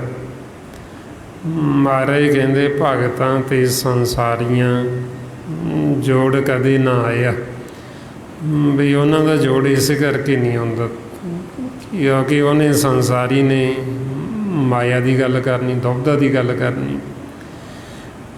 ਜਿਹੜੇ ਗੁਰਮੁਖ ਨੇ ਉਹਨਾਂ ਨੇ ਚੌਥੇ ਪਦ ਦੀ ਗੱਲ ਕਰਨੀ, ਆਪਦੇ ਦੇਸ਼ ਦੀ ਗੱਲ ਕਰਨੀ, ਉਹਨਾਂ ਨੇ ਪ੍ਰੇਮ ਦੀ ਗੱਲ ਕਰਨੀ। ਇਸ ਕਰਕੇ ਫਿਰ ਉਹਨਾਂ ਨੂੰ ਇਹ ਰਸਤਾ ਜਿਹੜਾ ਪਸੰਦ ਨਹੀਂ ਆਉਂਦਾ। ਮਹਾਰਾਜ ਤਾਂਹੀਓ ਕਹਿੰਦੇ ਵੀ ਉਹਨਾਂ ਦੇ ਚਿੱਤ ਨੇ ਜਿਹੜੇ ਮਨ ਉਹਨਾਂ ਦੇ ਉਹ ਕਠੋਰ ਹੋ ਗਏ, ਦੁਬਦਾ ਕਰ ਕਰਕੇ, ਈਰਖਾ ਨਫ਼ਰਤ ਕਰ ਕਰਕੇ, ਫਿੱਕੇ ਬੋਲ ਕੇ ਉਹਨਾਂ ਦੇ ਮਨ ਇੰਨੇ ਕਠੋਰ ਹੋ ਗਏ, ਇੰਨੇ ਮੈਲੇ ਹੋ ਗਏ ਬਈ ਅਵਲਾ ਤਾਂ ਉਹ ਸਤਿਗੁਰਾਂ ਦੇ ਪਾਸ ਆਉਂਦੇ ਨਹੀਂ, ਸਤ ਸੰਗਤ ਦੇ ਵਿੱਚ ਆਉਂਦੇ ਹੀ ਨਹੀਂ। ਜੇ ਕਿਤੇ ਭੁੱਲ ਭੁਲੇਖੇ ਉਹ ਆ ਵੀ ਜਾਣ, ਇੱਥੇ ਆ ਕੇ ਉਹਨਾਂ ਦਾ ਜਿਹੜਾ ਚਿੱਤ ਉਹ ਉਦਾਸ ਹੋ ਜਾਂਦਾ, ਵੀ ਉਹਨਾਂ ਦਾ ਮਨ ਨਹੀਂ ਲੱਗਦਾ, ਵੀ ਉਹਨਾਂ ਨੂੰ ਹੁੰਦਾ ਵੀ ਕਿਹੜੇ ਵੇਲੇ ਸਮਾਪਤੀ ਹੋਵੇ ਅਤੇ ਛੇਤੀ ਭੱਜੀਏ ਬਾਹਰ। ਮਹਾਰਾਜ ਇਸ ਵਰਤਾਏ ਕਹਿੰਦੇ ਜਨ ਕੇ ਚਿੱਤ ਕਠੋਰ ਹੈ ਸੇ ਬਹਿਣ ਨਾ ਸਤਿਗੁਰ ਪਾਸ। ਉੱਥੇ ਸੱਚ ਵਰਤਦਾ ਉੜਿਆਰਾਂ ਚਿੱਤ ਉਦਾਸ। ਬਈ ਜਦੋਂ ਅਸੀਂ ਸਤਿਗੁਰਾਂ ਪਾਸ ਆਉਂਦੇ ਹਾਂ, ਇੱਥੇ ਸੱਚ ਦੀ ਵਿਚਾਰ ਹੁੰਦੀ, ਨਾਮ ਦੀ ਵਿਚਾਰ ਹੁੰਦੀ। ਜਿਨ੍ਹਾਂ ਦੇ ਅੰਦਰ ਕੂੜ ਹੈ, ਈਰਖਾ ਨਫ਼ਰਤ ਵੈਰ ਵਿਰੋਧ ਹੈ, ਉਹਨਾਂ ਨੂੰ ਇਹ ਵਿਚਾਰ ਚੰਗੀ ਨਹੀਂ ਲੱਗਦੀ, ਉਹਨਾਂ ਨੂੰ ਭਾਉਂਦੀ ਨਹੀਂ। ਉਹ ਬਿੰਦ ਝੱਟ ਮਹਾਰਾਜ ਕਹਿੰਦੇ ਵੀ ਥੋੜ੍ਹਾ ਸਮਾਂ ਬੈਠਣਗੇ ਇਹ ਫਿਰ ਉਹਨਾਂ ਕੋਲ ਹੀ ਜਾਣਗੇ ਬਾਹਰ ਜਿਨ੍ਹਾਂ ਦੇ ਅੰਦਰ ਕੂੜ ਹੈ। ਮਹਾਰਾਜ ਕਹਿੰਦੇ ਉਹ ਬਿੰਦ ਝੱਟ ਬਲ ਛਲ ਕੱਢਦੇ, ਘੁੜਿਆਰੀ ਜਾਏ ਬਹੇ ਘੁੜਿਆਰਾਂ ਪਾਸ। ਬਈ ਉਹਨਾਂ ਦਾ ਇੱਥੇ ਚਿੱਤ ਨਹੀਂ ਲੱਗਦਾ, ਉਹਨਾਂ ਦਾ ਚਿੱਤ ਉੱਥੇ ਲੱਗਦਾ ਜਿਹੜੇ ਨਿੰਦਿਆ ਕਰਦੇ, ਜਿਹੜੇ ਈਰਖਾ ਨਫ਼ਰਤ ਦੀ ਗੱਲ ਸੁਣਾਉਂਦੇ, ਜਿਹੜੇ ਵੈਰ ਵਿਰੋਧ ਦੀ ਗੱਲ ਸੁਣਾਉਂਦੇ। ਉਹ ਚਾਹੇ ਜਿੰਨਾ ਸਮਾਂ ਮਰਜ਼ੀ ਉਹਨਾਂ ਨੂੰ ਸੁਣਾਈ ਚੱਲੋ, ਉੱਥੇ ਉਹਨਾਂ ਦਾ ਚਿੱਤ ਬੜਾ ਲੱਗਦਾ। ਜਦੋਂ ਸੱਚ ਦੇ ਨਾਮ ਦੀ ਗੱਲ ਹੁੰਦੀ ਉੱਥੇ ਉਹਨਾਂ ਦਾ ਚਿੱਤ ਨਹੀਂ ਲੱਗਦਾ। ਇਸ ਵਾਸਤੇ ਫਿਰ ਸਤਿਗੁਰ ਕਹਿੰਦੇ ਵੀ ਜਿਹੜੇ ਸਚਿਆਰ ਸਿੱਖ ਨੇ ਉਹ ਫਿਰ ਸਤਿਗੁਰਾਂ ਕੋਲ ਬਹਿੰਦੇ, ਉਹ ਇਹ ਵਿਚਾਰ ਨੂੰ ਸੁਣਦੇ। ਸਚਿਆਰ ਸਿੱਖ ਬੈਠੇ ਸਤਿਗੁਰ ਪਾਸ। ਬਈ ਜਦੋਂ ਹੁਣ ਆਪਾਂ ਇਹ ਸਤ ਸੰਗਤ ਕਰਦੇ ਹਾਂ ਉਦੋਂ ਸਾਡੇ ਮਨ ਨੂੰ ਸਚਿਆਰ ਕਹਿੰਦੇ ਵੀ ਇਹ ਸਚਿਆਰੇ ਸਿੱਖ ਨੇ ਜਿਹੜੇ ਸਤਿਗੁਰ ਦੀ ਵਿਚਾਰ ਨੂੰ ਸੁਣਦੇ। ਜਦੋਂ ਹੁਣ ਅਸੀਂ ਇਹ ਵਿਚਾਰ ਨੂੰ ਸੁਣਾਂਗੇ, ਇਹ ਵਿਚਾਰ ਨੂੰ ਸੁਣਨ ਦੇ ਨਾਲ ਸਾਡੇ ਮਨ ਤੋਂ ਮੈਲ ਉਤਰ ਜਾਂਦੀ। ਸਾਰੀ ਜੋ ਗੁਰਬਾਣੀ ਗੁਰੂ ਇਹ ਅੰਮ੍ਰਿਤਮਈ ਬਾਣੀ। ਜਦੋਂ ਆਪਾਂ ਇੱਕ ਜਾਣਾ ਇਹ ਸ਼ਬਦ ਦੀ ਵਿਚਾਰ ਕਰਦੇ ਹਾਂ, ਬਾਕੀ ਅਸੀਂ ਧਿਆਨ ਨਾਲ ਸੁਣਦੇ ਹਾਂ, ਇਹਦੇ ਨਾਲ ਸਾਡਾ ਮਨ ਧੋਤਾ ਜਾਂਦਾ। ਮਾਰੇ ਫਰਮਾਉਂਦੇ ਮਨ ਤਨ ਧੋਵੇ ਸ਼ਬਦ ਵਿਚਾਰੀ। ਬਈ ਕਲਯੁਗ ਦੇ ਸਮੇਂ ਦੇ ਵਿੱਚ ਇਹ ਸ਼ਬਦ ਦੀ ਵਿਚਾਰ ਜਿਹੜੇ ਗੁਰਮੁਖ ਕਰਦੇ ਇਹਨੂੰ ਕੀਰਤੀ ਕਹਿੰਦੇ, ਮਾਲਕ ਦਾ ਕੀਰਤਨ। ਬਈ ਉਹ ਕੀਰਤਨ ਨੂੰ ਪ੍ਰਧਾਨਗੀ ਦਿੱਤੀ ਕਲਯੁਗ ਦੇ ਵਿੱਚ ਜਿਹੜੇ ਗੁਰਮੁਖ ਮਾਲਕ ਦੇ ਸਨਮੁਖ ਹੋ ਗਏ ਨੇ, ਜਿਨ੍ਹਾਂ ਨੇ ਪਰਮਾਤਮਾ ਨੂੰ ਦੇਖਿਆ, ਜਿਹੜੇ ਦ੍ਰਿਸ਼ਟੀ ਦੁਆਰਾ ਮਾਲਕ ਦੀ ਸੇਵਾ ਕਰਦੇ ਨੇ, ਕੰਨਾਂ ਦੁਆਰਾ ਅੰਦਰੋਂ ਮਾਲਕ ਦੀ ਆਵਾਜ਼ ਨੂੰ ਸੁਣਦੇ ਨੇ। ਉਹ ਜਦੋਂ ਇਹ ਵਿਚਾਰ ਕਰਦੇ ਗੁਰਬਾਣੀ ਗੁਰੂ ਦੀ, ਉਹਨਾਂ ਦਾ ਜਿਹੜਾ ਧਿਆਨ ਹੈ ਉਹ ਸੱਚ ਦੇ ਉੱਤੇ ਲੱਗਿਆ ਹੁੰਦਾ, ਪ੍ਰਕਾਸ਼ ਦੇ ਵਿੱਚ। ਇਹਨੂੰ ਫਿਰ ਕਲਯੁਗ ਦੇ ਵਿੱਚ ਪ੍ਰਧਾਨਗੀ ਦਿੱਤੀ। ਮਹਾਰਾਜ ਕਹਿੰਦੇ ਕਲਯੁਗ ਮੈਂ ਕੀਰਤਨ ਪ੍ਰਧਾਨਾ, ਗੁਰਮੁਖ ਜਪੀਏ ਲਾਈ ਧਿਆਨਾ। ਬਈ ਮਾਲਕ ਦੀ ਕੀਰਤੀ, ਚਾਹੇ ਉਹ ਕੀਰਤਨ ਜਿਵੇਂ ਗੁਰਮੁਖ ਕਰਦੇ ਜਾਂ ਉਹ ਕਥਾ ਕਰਦੇ, ਪ੍ਰਧਾਨਗੀ ਉਹਨੂੰ ਜਿਹੜੇ ਗੁਰਮੁਖ ਮਾਲਕ ਦੇ ਸਨਮੁਖ ਹੋ ਗਏ, ਜਿਹੜੇ ਸਨਮੁਖ ਹੋ ਕੇ ਧਿਆਨ ਸੱਚ 'ਚ ਲਾ ਕੇ ਮਾਲਕ ਦੀ ਵਡਿਆਈ ਕਰਦੇ, ਉਹਨੂੰ ਪ੍ਰਧਾਨਗੀ ਦਿੱਤੀ। ਜਦੋਂ ਗੁਰਮੁਖ ਸੱਚ 'ਚ ਧਿਆਨ ਲਾ ਕੇ ਇਹ ਵਿਚਾਰ ਕਰਦੇ, ਉਹ ਵਿਚਾਰ ਜਦੋਂ ਅਸੀਂ ਸੁਣਦੇ, ਉਹਦੇ ਨਾਲ ਸਾਡਾ ਮਨ ਧੋਤਾ ਜਾਂਦਾ। ਜਿਨ੍ਹਾਂ ਜੀਵਾਂ ਨੇ ਸੱਚ ਨੂੰ ਦੇਖਿਆ ਨਹੀਂ, ਪਰਮਾਤਮਾ ਨੂੰ, ਨਾਮ ਨੂੰ ਸੁਣਿਆ ਨਹੀਂ, ਉਹ ਜਦੋਂ ਵਿਚਾਰ ਕਰਨਗੇ ਉਹਨਾਂ ਦਾ ਧਿਆਨ ਹੈ ਜਿਹੜਾ ਉਹ ਮਾਇਆ ਵੱਲ ਹੁੰਦਾ। ਕਿਉਂਕਿ ਉਹਨਾਂ ਨੇ ਮਾਲਕ ਨੂੰ ਦੇਖਿਆ ਨਹੀਂ ਹੁੰਦਾ, ਨਾ ਦੇਖਣ ਕਰਕੇ ਉਹਨਾਂ ਦਾ ਧਿਆਨ ਨਹੀਂ ਟਿਕਦਾ। ਮਾਲਕ ਦੀ ਉਹਨਾਂ ਨੇ ਆਵਾਜ਼ ਨੂੰ ਨਹੀਂ ਸੁਣਿਆ ਹੁੰਦਾ, ਇਸ ਕਰਕੇ ਉਹਨਾਂ ਦਾ ਧਿਆਨ ਨਹੀਂ ਟਿਕਦਾ। ਉਹਨਾਂ ਦਾ ਜਿਹੜਾ ਧਿਆਨ ਉਹ ਸਾਜ਼ਾਂ ਵੱਲ ਹੁੰਦਾ। ਜਿਵੇਂ ਕਿ ਇੱਕ ਹੁੰਦੀ ਰਾਗ ਵਿਦਿਆ, ਜਿਵੇਂ ਕੀਰਤਨ ਕਰਦੇ ਵੀ ਉਹ ਸਿੱਖਿਆ ਜਾਂਦਾ। ਜਿਹੜਾ ਜੀਵਾਂ ਨੇ ਸਿੱਖਿਆ ਹੁੰਦਾ ਉਹਦਾ ਜਿਹੜਾ ਧਿਆਨ ਉਹ ਤਬਲੇ ਸੁਰਾਂ ਦੇ ਵਿੱਚ ਹੁੰਦਾ, ਵੀ ਸੁਰ ਠੀਕ ਵੱਜ ਰਹੀ, ਤਬਲਾ ਸਹੀ ਵੱਜ ਰਿਹਾ, ਉਹਦਾ ਧਿਆਨ ਹੈ ਜਿਹੜਾ ਇਹਦੇ ਵਿੱਚ ਹੁੰਦਾ, ਸਾਜ਼ਾਂ ਦੇ ਵਿੱਚ। ਇਹ ਜਿਹੜੇ ਗੁਰਮੁਖ ਕੀਰਤਨ ਕਰਦੇ ਉਹ ਫਿਰ ਅੰਦਰ ਉਹ ਸਾਜ਼ਾਂ ਦੇ ਨਾਲ ਮਿਲ ਕੇ ਜਿਹੜੇ ਸਾਡੇ ਅੰਦਰ ਸਾਜ਼ ਵੱਜਦੇ ਨੇ। ਇਸ ਵਾਸਤੇ ਫਿਰ ਮਹਾਰਾਜ ਕਹਿੰਦੇ ਵੀ ਇਹਦੇ ਵਿੱਚ ਫਰਕ ਆ ਜਾਂਦਾ, ਅੰਤਰ ਆ ਜਾਂਦਾ। ਵੀ ਇੱਕ ਜੀਵਾਂ ਨੇ ਉੱਦਾਂ ਪਰਮਾਤਮਾ ਨੂੰ ਦੇਖਿਆ ਨਹੀਂ, ਵੀ ਉਹਦਾ ਸੁਣ ਸੁਣਾ ਕੇ ਵੀ ਉਹਦੀ ਵਡਿਆਈ ਕੀਤੀ ਜਾਣੀ, ਪਰ ਦੇਖਿਆ ਨਹੀਂ। ਇੱਕ ਗੁਰਮੁਖਾਂ ਨੇ ਦੇਖਿਆ, ਪ੍ਰਤੱਖ ਦੇਖ ਕੇ ਉਹਦੀ ਵਡਿਆਈ ਕਰਦੇ, ਉਹਦੇ ਵਿੱਚ ਫਿਰ ਅੰਤਰ। ਇਉਂ ਮਹਾਰਾਜ ਫਿਰ ਸਾਨੂੰ ਕਹਿੰਦੇ ਵੀ ਜੇ ਤੁਸੀਂ ਦੇਖਿਆ ਨਹੀਂ, ਫਿਰ ਦੇਖੇ ਤੋਂ ਬਿਨਾਂ ਤੁਸੀਂ ਵਡਿਆਈ ਕਿਹਦੀ ਕਰਦੇ।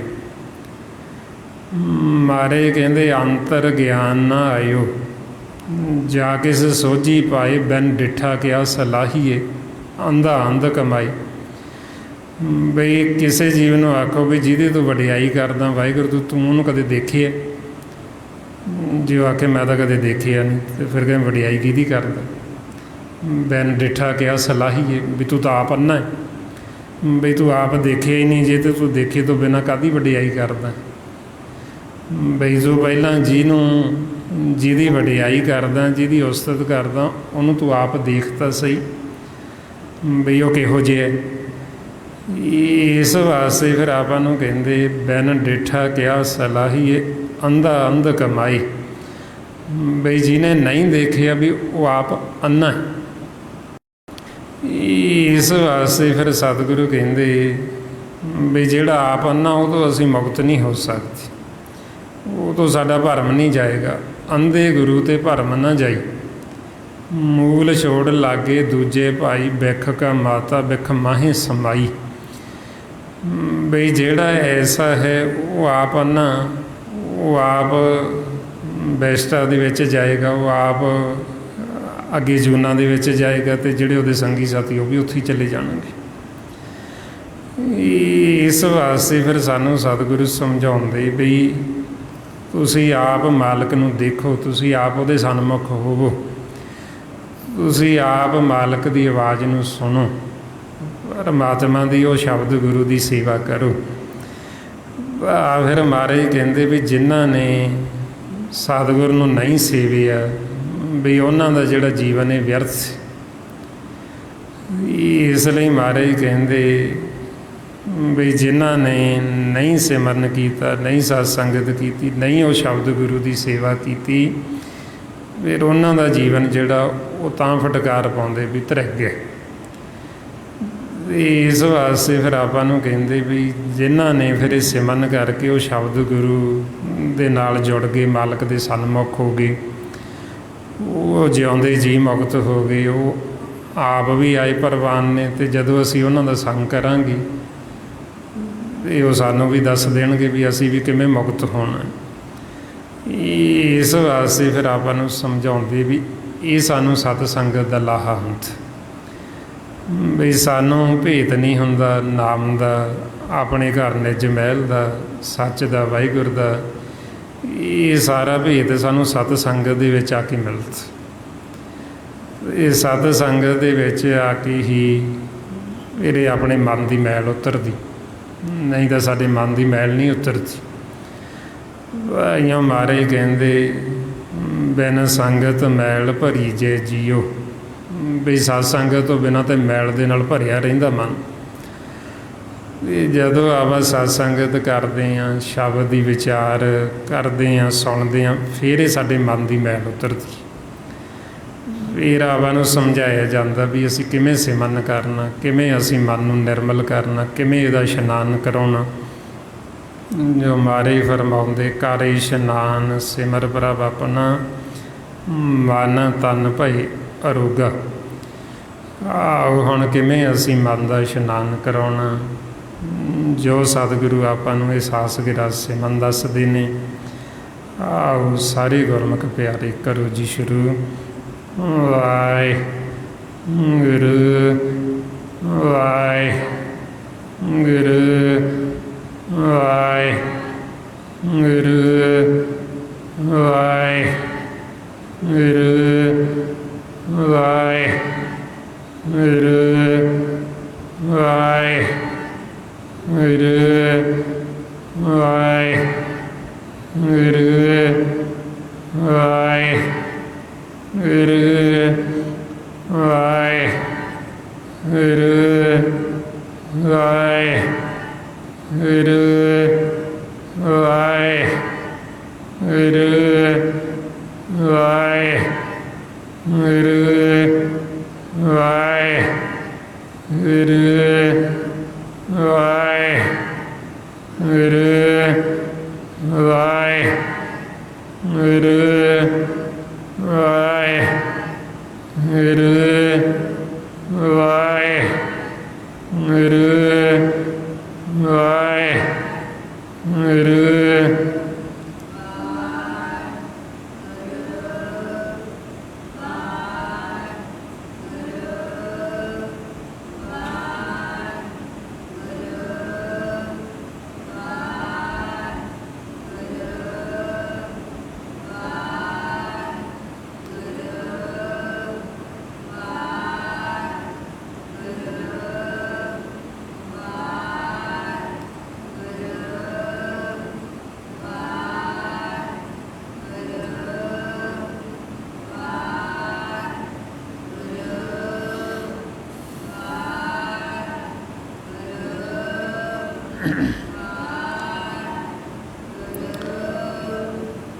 ਵਾਹਿਗੁਰੂ ਜੀ ਕਾ ਖਾਲਸਾ, ਵਾਹਿਗੁਰੂ ਜੀ ਕੀ ਫਤਿਹ।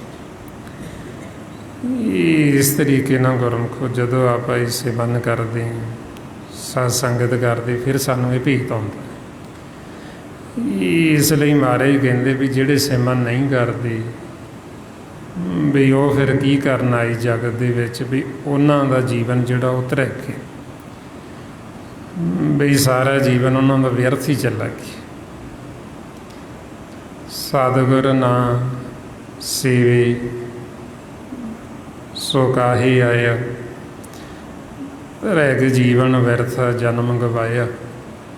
ਮਹਾਰਾਜ ਕਹਿੰਦੇ ਸਤਿਗੁਰ ਦਾ ਸਿਮਰਨ ਨਹੀਂ ਕੀਤਾ ਤੇ ਕਾਹਦੇ ਲਈ ਆਇਆ। ਇਹ ਉਹਦਾ ਜਿਹੜਾ ਜੀਵਨ ਕਹਿੰਦੇ ਧਰਕ ਗਿਆ, ਇਹ ਸਾਰਾ ਵਿਅਰਥ। ਇਸ ਵਾਸਤੇ ਜਿਹੜੇ ਜੀਵ ਹੁਣ ਸਿਮਰਨ ਨਹੀਂ ਕਰਦੇ, ਸਤ ਸੰਗਤ ਨਹੀਂ ਕਰਦੇ, ਉਹ ਜੀਵਨ ਦਾ ਕੋਈ ਲਾਹਾ ਨਹੀਂ ਖੱਟਦੇ। ਜੇ ਉਹ ਚਾਹੁੰਦੇ ਵੀ ਸਾਨੂੰ ਸੁੱਖ ਮਿਲੇਗਾ ਤਾਂ ਉਹ ਬੜੇ ਭਰਮ 'ਚ ਨੇ, ਉਹਨਾਂ ਨੂੰ ਸੁੱਖ ਨਹੀਂ ਮਿਲਣਾ। ਕਿਉਂਕਿ ਸੁੱਖ ਲੈਣ ਵਾਸਤੇ ਸਿਮਰਨ ਕਰਨਾ ਪੈਂਦਾ। ਸਤ ਸੰਗਤ ਕਰਨੀ ਪੈਂਦੀ, ਫਿਰ ਸੁੱਖ ਮਿਲਦਾ ਮਨ ਨੂੰ। ਜੇ ਹੁਣ ਜੀਵ ਸਿਮਰਨ ਕਰਦਾ ਨਹੀਂ, ਸਤ ਸੰਗਤ ਕਰਦਾ ਨਹੀਂ, ਇਹ ਉਹ ਆਖੇ ਮੈਨੂੰ ਸੁੱਖ ਮਿਲੇਗਾ, ਅਤੇ ਸੁੱਖ ਕਾਹਦੇ ਨਾਲ ਮਿਲੇਗਾ?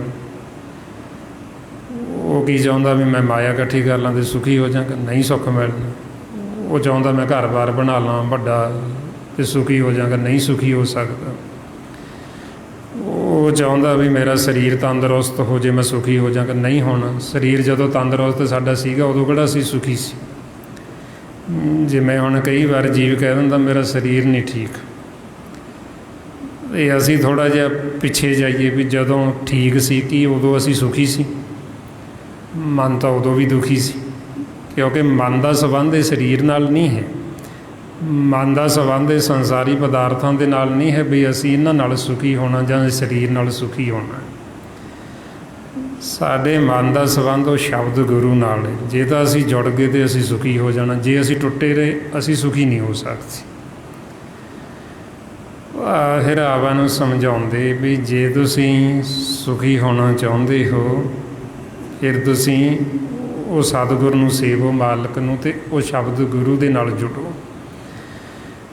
ਬਈ ਜੇ ਅਸੀਂ ਨਹੀਂ ਜੁੜਾਂਗੇ ਤਾਂ ਫਿਰ ਤਾਂਹੀਓ ਕਹਿੰਦੇ ਭਾਈ ਰੇ ਭਗਤਹੀਣ ਕਾਹੇ ਜਗ ਆਇਆ, ਉਰੇ ਗੁਰ ਕੀ ਸੇਵਾ ਨਾ ਕੀਨੀ ਵਿਰਥ ਜਨਮ ਗਵਾਇਆ। ਬਈ ਇਹ ਭਗਤੀ ਤੋਂ ਹੀਣਾ ਲੈਣ ਕੀ ਆਇਆ ਜਗਤ ਦੇ ਵਿੱਚ, ਵੀ ਇਹਨੇ ਕਦੇ ਸੇਵਾ ਹੀ ਨਹੀਂ ਕੀਤੀ ਉਹ ਸ਼ਬਦ ਗੁਰੂ ਦੀ, ਪੂਰੇ ਗੁਰੂ ਦੀ। ਇਹ ਆਪਦਾ ਜੀਵਨ ਸਾਰਾ ਉਹ ਨਾਮ ਤੋਂ ਬਿਨਾਂ ਇਹ ਵਿਅਰਥ ਹੀ ਇਹਨੇ ਖਰਾਬ ਕਰ ਲਏ। ਇੱਥੇ ਵੀ ਦੁਖੀ ਰਿਹਾ ਅਤੇ ਅੱਗੇ ਵੀ ਹੁਣ ਦੁੱਖ ਭੋਗੇਗਾ।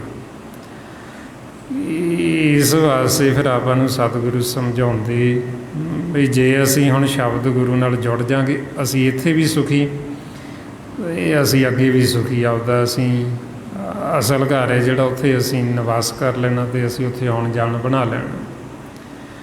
ਇਸ ਵਾਸਤੇ ਹੁਣ ਗੁਰਮੁਖ ਪਿਆਰਿਓ, ਇਹ ਆਪਾਂ ਵੱਧ ਤੋਂ ਵੱਧ ਅਭਿਆਸ ਕਰਨਾ, ਸਿਮਰਨ ਕਰਨਾ, ਇਹ ਨਾਮ ਤੱਕ ਪਹੁੰਚਣ ਵਾਸਤੇ। ਬਈ ਜੋ ਸਾਡੇ ਅੰਦਰ ਮਾਲਕ ਬੋਲ ਰਿਹਾ, ਸਾਨੂੰ ਕਿਉਂ ਨਹੀਂ ਸੁਣਦਾ? ਸਾਡੇ ਵਿੱਚ ਕੀ ਕਮੀ ਹੈ? ਵੀ ਮਾਲਕ ਬੋਲ ਰਿਹਾ, ਇਹਨਾਂ ਦਾ ਸਾਨੂੰ ਸਭ ਨੂੰ ਮਹਾਰਾਜ ਨੇ ਦੱਸਿਆ ਗੁਰਬਾਣੀ ਵੀ ਸਭ ਦੇ ਅੰਦਰ ਬੋਲਦਾ। ਇਹ ਨਹੀਂ ਬਈ ਕਿਸੇ ਖਾਸ ਟਾਈਮ ਬੋਲਦਾ, ਉਹ ਲਗਾਤਾਰ ਬੋਲੀ ਜਾ ਰਿਹਾ। ਜਿੰਨਾ ਸਮਾਂ ਸਾਡੇ ਸਾਹ ਚੱਲਣੇ, ਉਹਨੇ ਬੰਦ ਹੁੰਦਾ ਹੀ ਨਹੀਂ ਕਦੇ, ਉਹ ਬੋਲੀ ਜਾਂਦਾ। ਹੁਣ ਸਾਡੇ 'ਚ ਕੀ ਕਮੀ ਹੈ? ਸਾਨੂੰ ਕਿਉਂ ਨਹੀਂ ਉਹਦੀ ਆਵਾਜ਼ ਸੁਣਦੀ ਮਾਲਕ ਦੀ? ਉਹ ਫਿਰ ਆਪਾਂ ਦੇਖਣਾ ਵੀ ਕਿਉਂ ਨਹੀਂ ਸੁਣਦੀ। ਤਾਂ ਨਹੀਂ ਸੁਣਦੀ ਵੀ ਅਸੀਂ ਬਾਹਰ ਮੁਖੀ ਹਾਂ। ਜਦੋਂ ਅਸੀਂ ਅੰਤਰਮੁਖੀ ਹੋ ਜਾਵਾਂਗੇ, ਸਿਮਰਨ ਕਰਾਂਗੇ, ਅਤੇ ਸਾਨੂੰ ਸੁਣੇਗੀ ਮਾਲਕ ਦੀ ਆਵਾਜ਼। ਇਸ ਵਾਸਤੇ ਹੁਣ ਅੰਤਰਮੁਖੀ ਹੋਣ ਲਈ ਮਾਲਕ ਦੀ ਉਹ ਆਵਾਜ਼ ਨੂੰ ਸੁਣਨ ਵਾਸਤੇ ਅਸੀਂ ਇਹ ਸਿਮਰਨ ਅਭਿਆਸ ਕਰਨਾ, ਨਾਮ ਤੱਕ ਪਹੁੰਚਣ ਵਾਸਤੇ। ਗੁਰਬਾਣੀ ਗੁਰੂ ਨੂੰ ਪੜ੍ਹ ਕੇ ਵਿਚਾਰਨਾ, ਖੋਜਣਾ, ਅਤੇ ਵੱਧ ਤੋਂ ਵੱਧ ਆਪਾਂ ਸਤ ਸੰਗਤ ਕਰਨੀ।